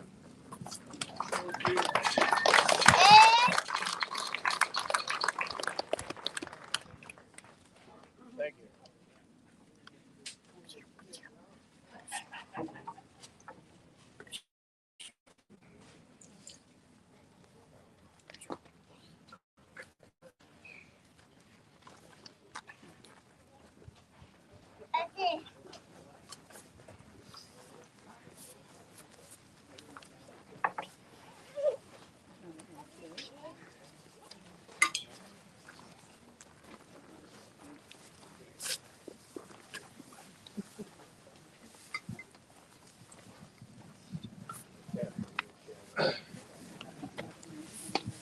Once again, I want to thank the House of Tears Carvers, Doug and Jewel, and I knew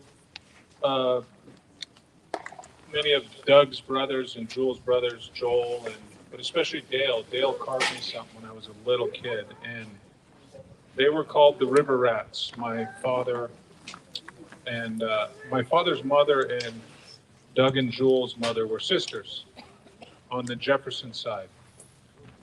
And going back to, I just got something from the Department of Interior regarding my land that they still control today that I really don't know a lot about, but it gets leased out. Anyway, I look at it often, and it goes back to an individual who signed the treaty as I look at all the names and how this land was passed down to me undivided. And we share that bloodline very close with my father. But I like to go back to a moment that impacted all of you and all of us, 9/11, and what Jewel and Doug and House of Tears Carvers did back then is similar. And when you have over 20 different situations across this country and creating a voice and laying hands on these story poles for prayer, one was, or a couple were for 9/11. I remember seeing that first one, and it was a giant, 3 different poles, like an arch. And then one to the Pentagon, and one to the other location where the plane went down. And then they continue after that, and I'm not going to go deep or long into that, but I want to acknowledge their work, their calling, and how they bring us together in such a good way. And I just want to take this time to recognize that and recognize the story behind this poll. Thank you, Todd. Kyle, thank you for the foundation. Thank you to the port staff and team. And I want to thank the troops, also the Boy Scouts, for helping with parking. And there's so many that need to be thanked here, but House of Tears Carvers, thank you for what you do. Jewel is not here right now, but so thankful for what he does for everyone in the story. And we'll never have a leader like Jewel again, ever. He is a one of a kind. Doug is a one of a kind. Everyone is a one of a kind. And filling their boots is not something any of us can ever do. Filling our own boots is something we look to achieve and strive to be through their leadership by example. But they're such great warriors for the English word environment, for the English word salmon, for the English word orca. To them, it's more than that. It's more than just English words. It's relationship. So thank you, ladies and gentlemen. Thank you for being here during this time. Thank you for coming together as family, as community, as Mr. Joseph. Thank you for being here. So at this time, I'm gonna call forward the witnesses, and I'm gonna start with the youth, and then from there, I'll call forward Deborah and Mr. Kemkoff. You want to come forward and share what you have witnessed here today? Aishka.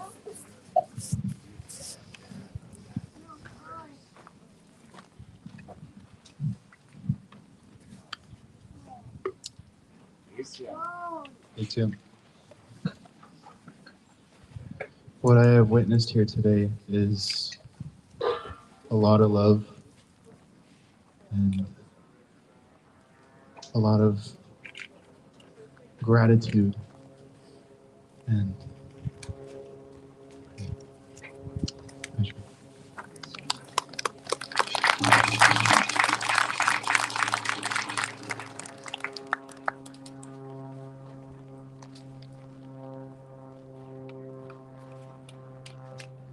Thank you, Watatla.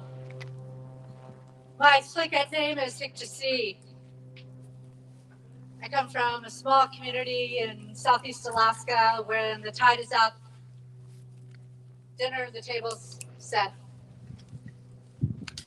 I serve in the 40th Legislative District. I came during a time when salmon was at the very bottom and not even a priority for Washington State. We can see now with the losses how deeply that impacts us every day. For generations, we have watched the depletion of our salmon stretching from where my brother's homelands come from, through the Salish Sea, up through Southeast Alaska, down through the California state.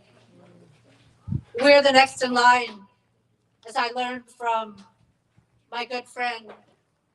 We, as the people who look like me and sound like me, are the next in line for extinction. And who will we be as the first Americans, the first Washingtonians, the first Alaskans, the first people? Where will you all be without us? The loss of her, the loss of the killer whale is just one beginning of many generations that's been lost before us. First and foremost, I'm a mom, and I'm the generation carrier, just as she is, and just as she was.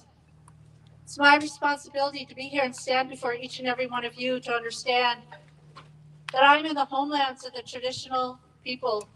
These are the homelands of the Lummi people, where their bloodlines, their grandfathers, their aunties, their elders, the bloodlines have come for generations, where the salmon come from.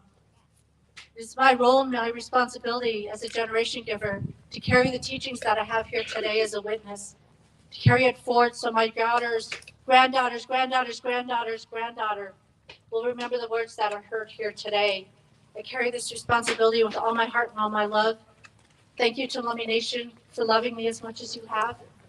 This poor lost little Sk'aliCh'elh girl would never know where to get her salmon, where to get her clams, where to get her deer meat, where to get her elk meat, if it wasn't for the Coast Salish people that stretch far, far beyond these homelands. So thank you so very much. We have a lot of work to do. Salmon needs to rise as the very top priority for the Northwest. It's at the very bottom. And I can't do this without you.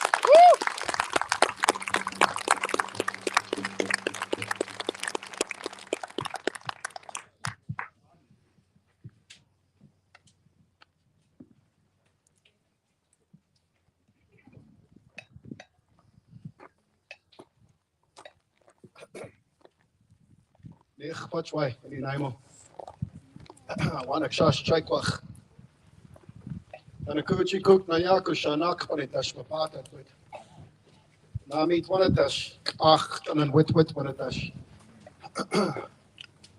My name is Chaikwach. I'm also known as Jode Gowdy. And I come from Yakima.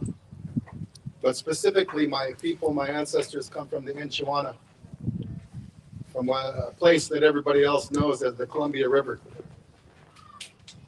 And as I've come here today to bear witness and be called upon and honored to bear witness in this way, I think about that expression, celebration of life, as it was brought out. And I try to be mindful in my thoughts. That how is that celebration manifest in reality as we understand it? How is it that the spirit of transition, or the spirit of death, or the spirit of absence, how is it that we can take that spirit to honor and manifest a better presence? How is that? I bared witness to the youth, to the young ones, the teenagers, to the men and the women, and our beautiful elders gathered here. I bared witness to those who are called upon to act in capacities, assuming identities of leadership, of advocacy, navigating a practical world of how things manifest. As I bared witness to all these things, those of you who have perhaps heard me speak before or know me a little bit, you know I'm a great advocate of identity.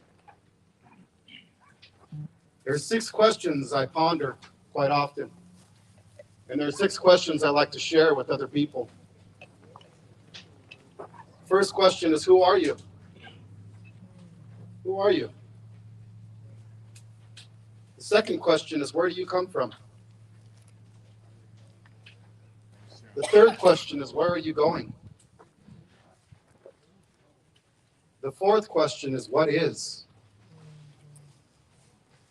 The fifth question is, what isn't? And the sixth question is, why? Why? It's my belief and my thoughts, and it's been the expressions of my ancestors, my elders who have brought me along in life. Utilize these questions to have a better understanding of your individual awareness, who you are and where you come from.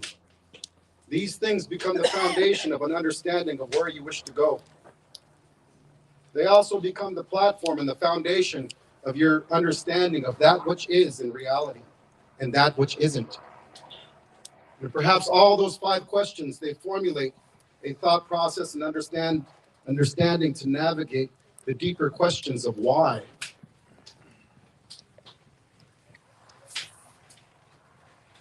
So as a witness this day, these questions I think have been asked to each of you in various ways from the various speakers. And they are questions that you should spend time to think about. It's only in understanding who you are as an individual that you're going to be able to understand somebody else. And as you think about that celebration of life that's occurring, and the expression, and the lifting up, and the recognition of life, what that means for you as you interrelate and answering those questions. Because people always ask me, well, you're always asking these 6 questions. So, well, I'm not asking them to hear your answers.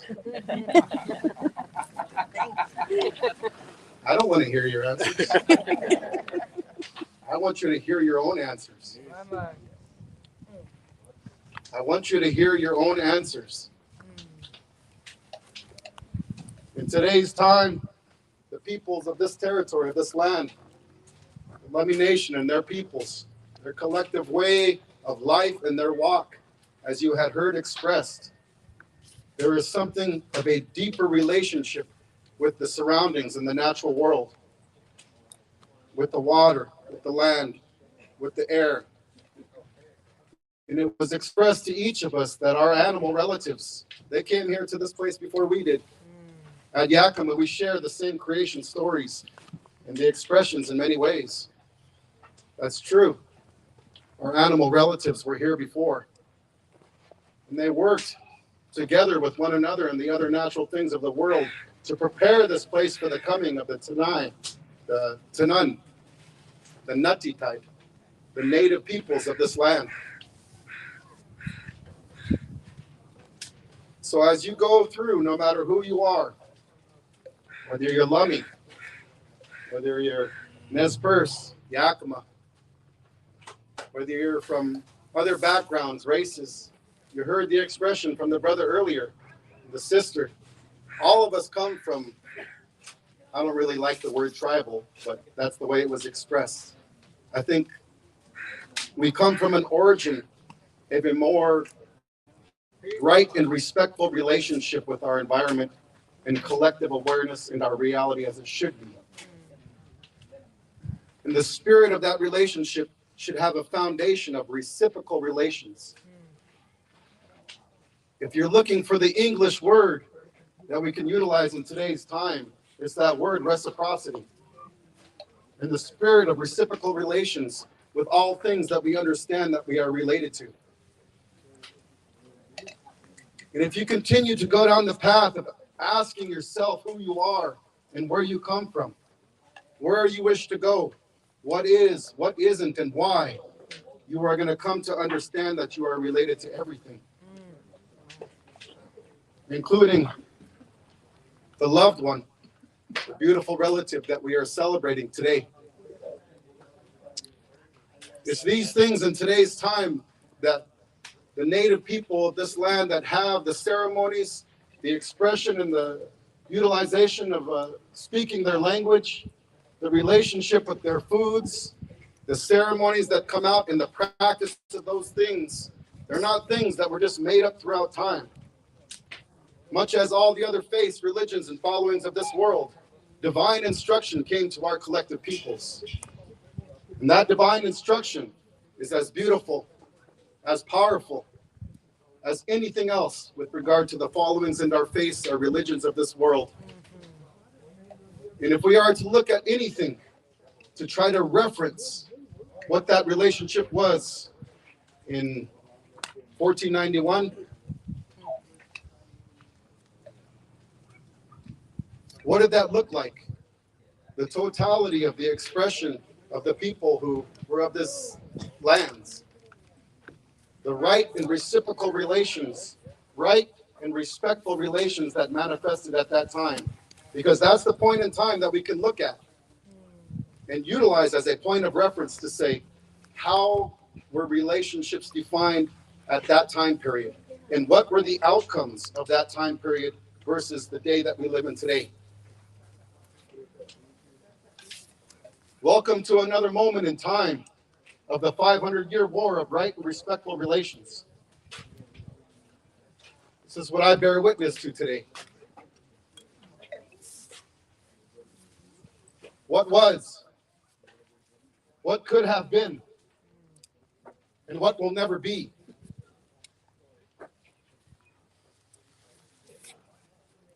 Once again, I'm here just to ask questions and never give you any answers. But I do have another collective question: is where are we going? And what does the future hold for all of us? More importantly, what does it hold for the children who are here today? And what's it going to hold for their children and their grandchildren and the generations that will come behind them? Because if we are looking to celebrate a life today of TokiTV, a beautiful relative, I heard that expression earlier from the chairman. We don't want your sympathy. We seek to be understood, and we We want a reciprocal relationship to receive empathy and understanding of one another. And as you heard the expression from our elder and how that message had come to them to begin that effort, I think the spirit of TokiTV, wishing to be understood, wishing to be understood. And I think that's what most of us want. We want to be understood. And as I try to understand that physical absence of her life, and as I try to justify it and interpret why, when death happens, this is the biggest question, why? And it's the question that you'll never receive an answer to. But it's something that each of us can individually interpret as best as we can. And I'd like to interpret it as TokiTV was interacting with the spirit Nami Anatla Manmatla. And the question came as to what the future will hold. Perhaps she had posed the question, will my life or my death serve that better, stronger? Will my life or my death help create a better future for all? Perhaps it was her death that was going to find the motivation for us as individuals and as we work together collectively to seek a better future that you've heard about today. That's what I've witnessed today. Everybody wants something better for the future. But we all have a collective problem. No matter what race and what background and where you came from, we all have a collective problem. See, we have a narcissistic uncle and a narcissistic grandmother. His name is Uncle Sam. His grandmother's name is Manifest Destiny. You look at the reality of their identity. Who are they? And where do they come from? Where do they wish to go? How do they define what is? How do they define what isn't? And why? See, Uncle Sam and his mother, Manifest Destiny, they don't have an identity. They like to make us all think that they have an identity. That this is the land of the free and the home of the brave and justice and equality for all. But when you begin to really look at Uncle Sam and Manifest Destiny, and you go to the origin of their existence, and you look at the reasoning and the understanding of the thought process, it is based upon deception, outright lies. Lies. And anyone who wants to debate that, we can talk later. Here's the thing about having an identity that's based upon lies. If you have an identity that's based upon lies, you have this big hole where your heart is supposed to be. Because you have no identity, you have no purpose and understanding. You don't have a way to understand the question of who you are. You don't have a way to navigate the question of where you came from. And without those things, you sure as heck ain't going to understand where you wish to go. And because Uncle Sam and Manifest Destiny do not have an identity, their identity is consumption.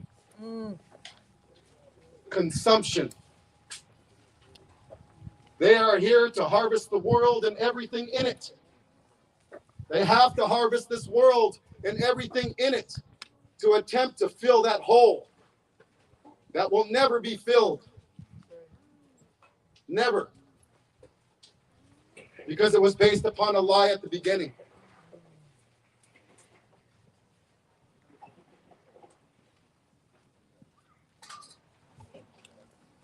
One of the things I'm known for in my life, and some time that I served as an elected official in Yakima Nation, I served as their chair for a few years. And from that work, Oftentimes we'll get volunteered for other things. But I looked hard as a Yakima Nation chairman at what is and what isn't and why. I looked hard at it, and I still do today. Everything has an identity. Everything. Lummi Nation has an identity. A spiritual one, and unfortunately a political one and a legal one. Just as the United States does. Just as the Port Authority does. Just as this island does. When we're dealing with the practical things in this world to navigate and advocate for right and respectful relations, the same narcissistic principles and schizophrenic and delusional principles are embedded into the dispute resolution process. That if we wish to advocate for something better in the realm or spirit of right and respectful relations, there is not an avenue that represents land of the free, home of the brave, justice and equality for all. That does not exist. Sometimes battles are won because of the resiliency and the beauty of those who are taking part. But what we are looking for, I think, is something better. This is what I've beared witness to today. Something wishes to come into the future. How are we going to do that? As individuals, we have to understand who we are and where we come from, so that we can better understand and interrelate with each other and collectively discuss where we wish to go and redefine what is and what isn't when it comes to the celebration of life of those that we hold in high regard. Her passing represents a passing of the people of this land.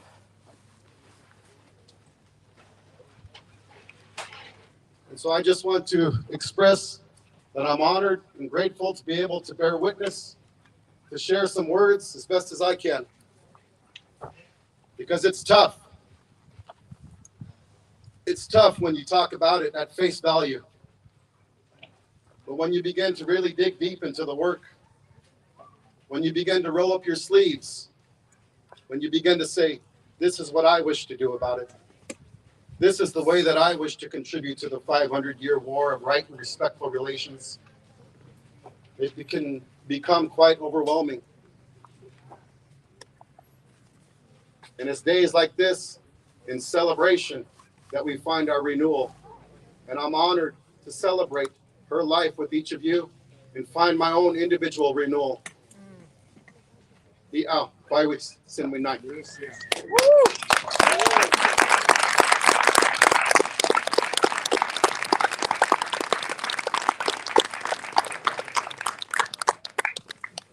But the ya dunya maniwa kita watis salish sea.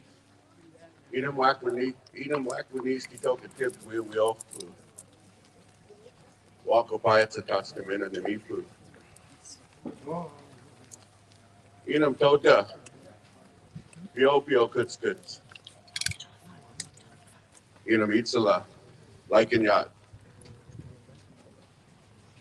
My name is Shannon Wheeler. I'm the chairman for the Nez Perce tribe. But more importantly, I'm just a human being. I'm just like you. I'm just here to share with one another. And what I've heard today, my first time here to San Juan Island, and I was asked to be a witness. What I heard was several things about what was being expressed. I heard care.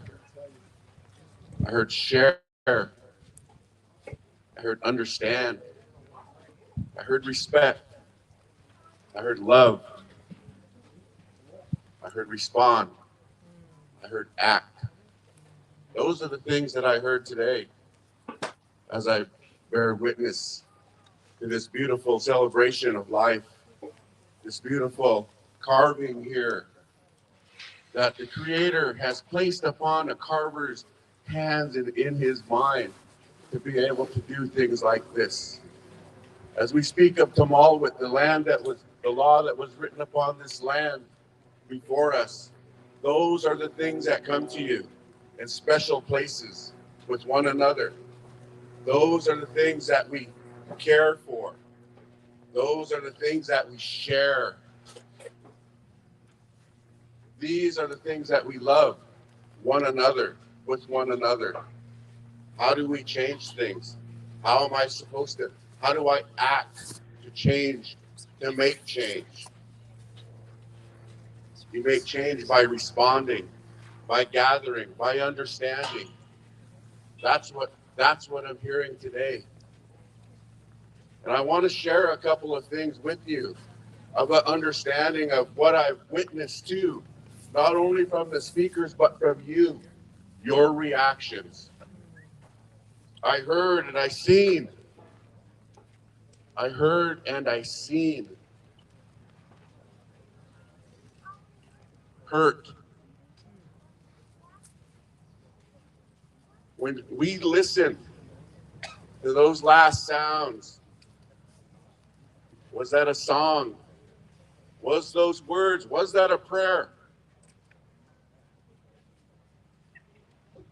Whatever it was beautiful. Because in our belief, and whatever your belief is, but our belief here in our people is that when we gather for a purpose. When we gather for celebrations of life, to bear witness, to share our love for someone that has passed on. We know on the other side, the people are gathering in the same way. We know the relatives of our brother and sister orcas are still there. We know they're gathering there now in celebration of life, awaiting TokiTV to come back into that spirit world, that life, that forever lasting life that is all around us. We're left here. We are left here to see the things that are happening, to wonder why, the question that was posed, why? Why did this have to happen? Why did I get taken? Why did I get shipped and kept in captivity? Why?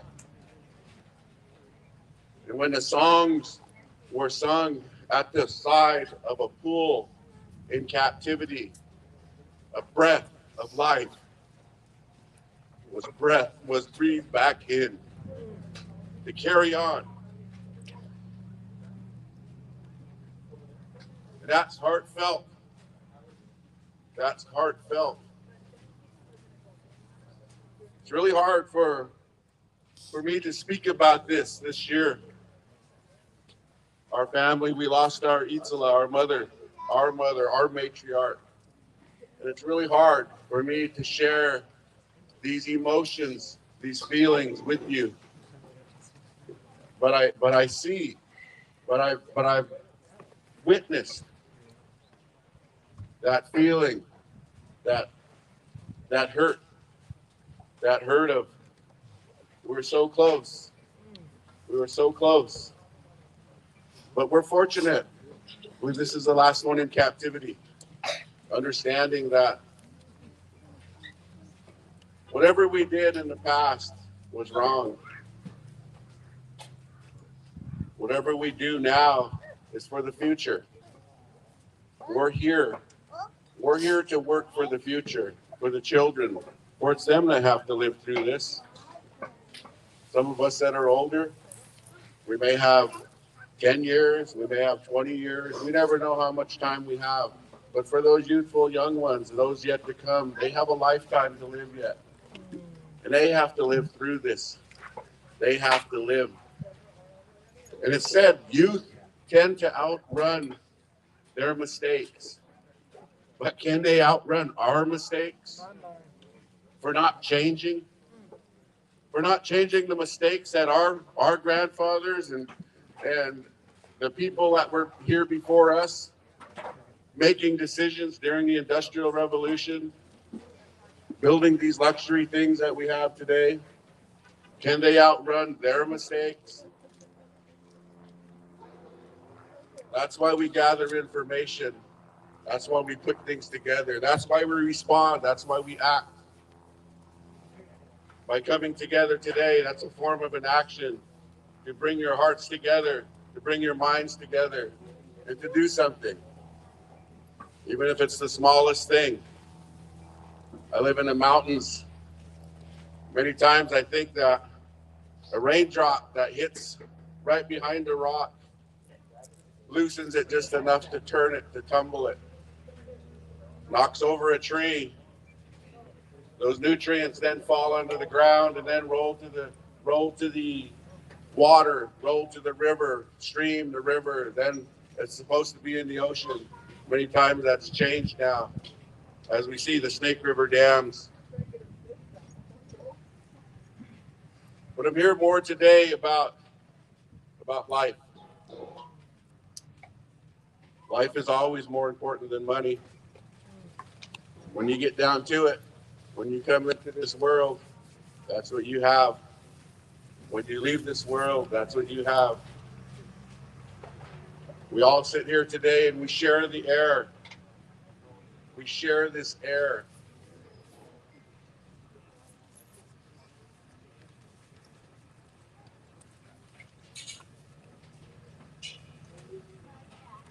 I was thinking about something as I witnessed all of you out here today. I said, I wonder if everyone would close their eyes and imagine. I wonder if I should ask that of you. And I said, yes, I'm going to do it. So I'd like you to close your eyes for a moment and imagine before Natitawit, before the human beings, you're the orca, you're the robin, you're the salmon, you're the elk, you're the moose, you're the frog. And you're witnessing a gathering of you, of the people that were here before us, the animal people, and wondering all that we're going to give. I wonder if they'll respect it. I wonder if they'll take care of us.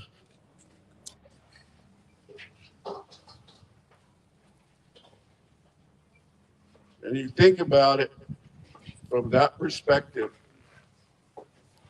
from those that were here before us, what they see today. And that's what's truly difficult, is because they gave themselves to us. They continue to give what they can.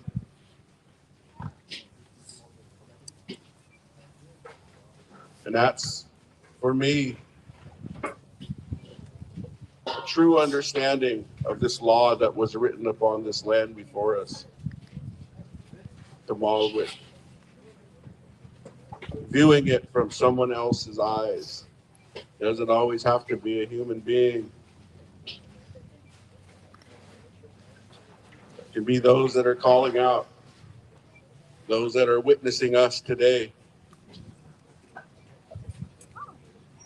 So please, in your lifetime, think about those things: caring, sharing, understanding, love, respect, gather, respond, and act. That's what will make a difference.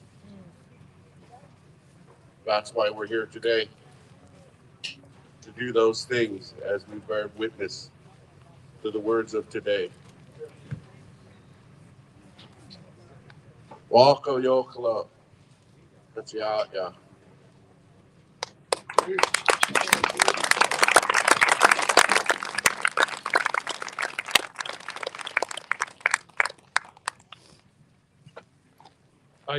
Haishka to the witnesses, thank you. That's the shortest speech I've ever heard Jode speak. No, sorry, we need some humor. And I'm sure you'll hear a lot of laughter and joking when we share a meal. It's just kind of who we are. And I want to, it's on my heart, I have to acknowledge Raynell and Ellie, Tomas, for their work. I think Ellie's fishing. I know she's fishing.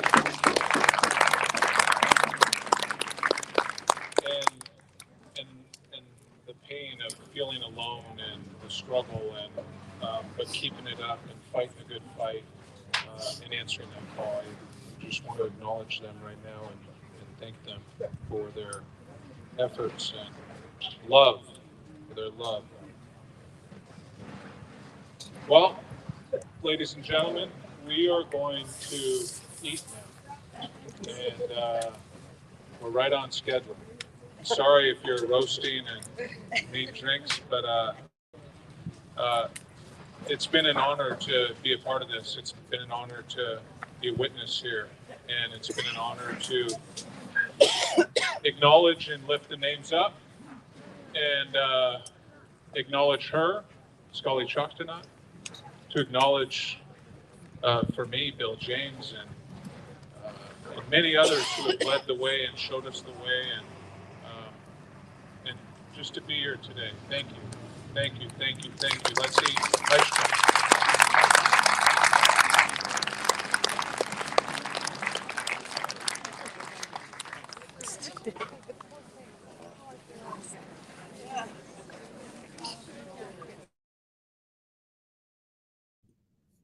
All right, guys, looks like they're wrapping up there.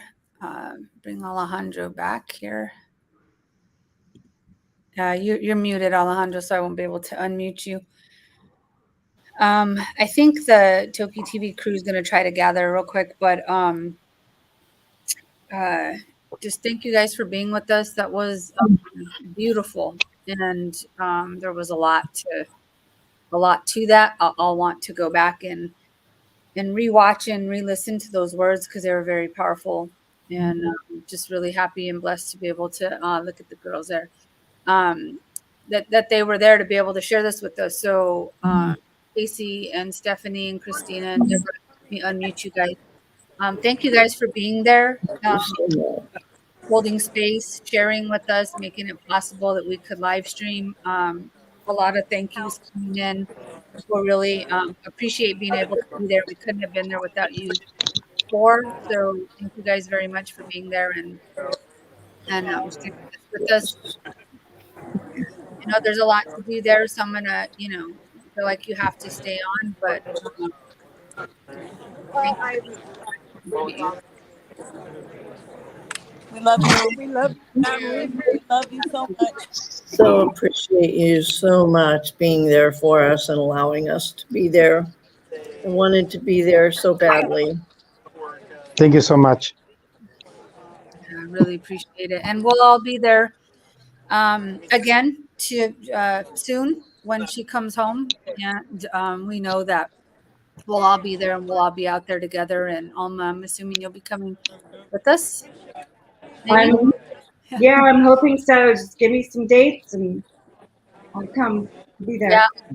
A lot of people asking, so just so you know, we don't know yet, but as soon as we know when she's coming home, there will be, you heard today, there will be another gathering, there will be another ceremony, and they will definitely let us know. It will be open so we can all be there together. So, oh, hey, there's Terry in the background. So yeah, guys. So, yes, everyone watching, thank you. Low and high, we're all here. We were, we love you so much. Yeah, so just want you guys to know there on the ground that there were about 600 people watching with us through the TokiTV couple of platforms. And then I know someone else was streaming too. And I don't even know how many people were there. We saw a picture, just a whole lot of people. So there were a lot of people gathering in witness with you guys there today. And just again, thank you guys for. I just would like to also say that for the Facebook thing that was going on where we said we would hold space for people. Everybody's name is here on the altar and it's surrounded by flowers. And we have held this space for every single person who couldn't be here today. We hold that space for you. You are here. Thank you. Thank you. Thank you. And Deborah did send me a picture of that. So let me see if I can get that up just so you guys can see all those papers there. I can't scroll in on this. But all those papers are your guys' names that you submitted, names that you want your name read and flowers. And you guys will be doing that later today, right? We're going to videotape and have prayers at the Lamkin tonight at sunset. Okay. So if anybody's watching and is out on the island and wants to come join this prayer, please come. Very cool. Let me know if you guys have service. Maybe we could just go live and record it at the same time. We'll see. Cool. Yeah. There should be service. Just to show you guys again, just a couple of pictures I got from the crowd there that's they're gathering today. It's just beautiful. Absolutely beautiful. Yeah. All right, guys. Thank you. People are still hanging on. So, like, people want to be together. And we got new people even. Thank you. Thank you so much, Casey, Stephanie, Christine, Deborah, Howard. Thank you, everybody up there. We love you all. We do. Yes, thank Alma, you. Wonderful. Alma, Alejandro, Susan, thank you for being here with me, holding this space. That takes a lot, and so I really appreciated you guys being here as always with us. And love you guys. I'm going to go ahead and end the stream. And Deborah and Casey, thank you. Casey went out there super early today so we can figure out service and all that stuff. So thanks so much, Casey. And we'll talk to you guys in a couple hours. Thanks so much. Thank you. Thanks everyone for joining us. Thank you.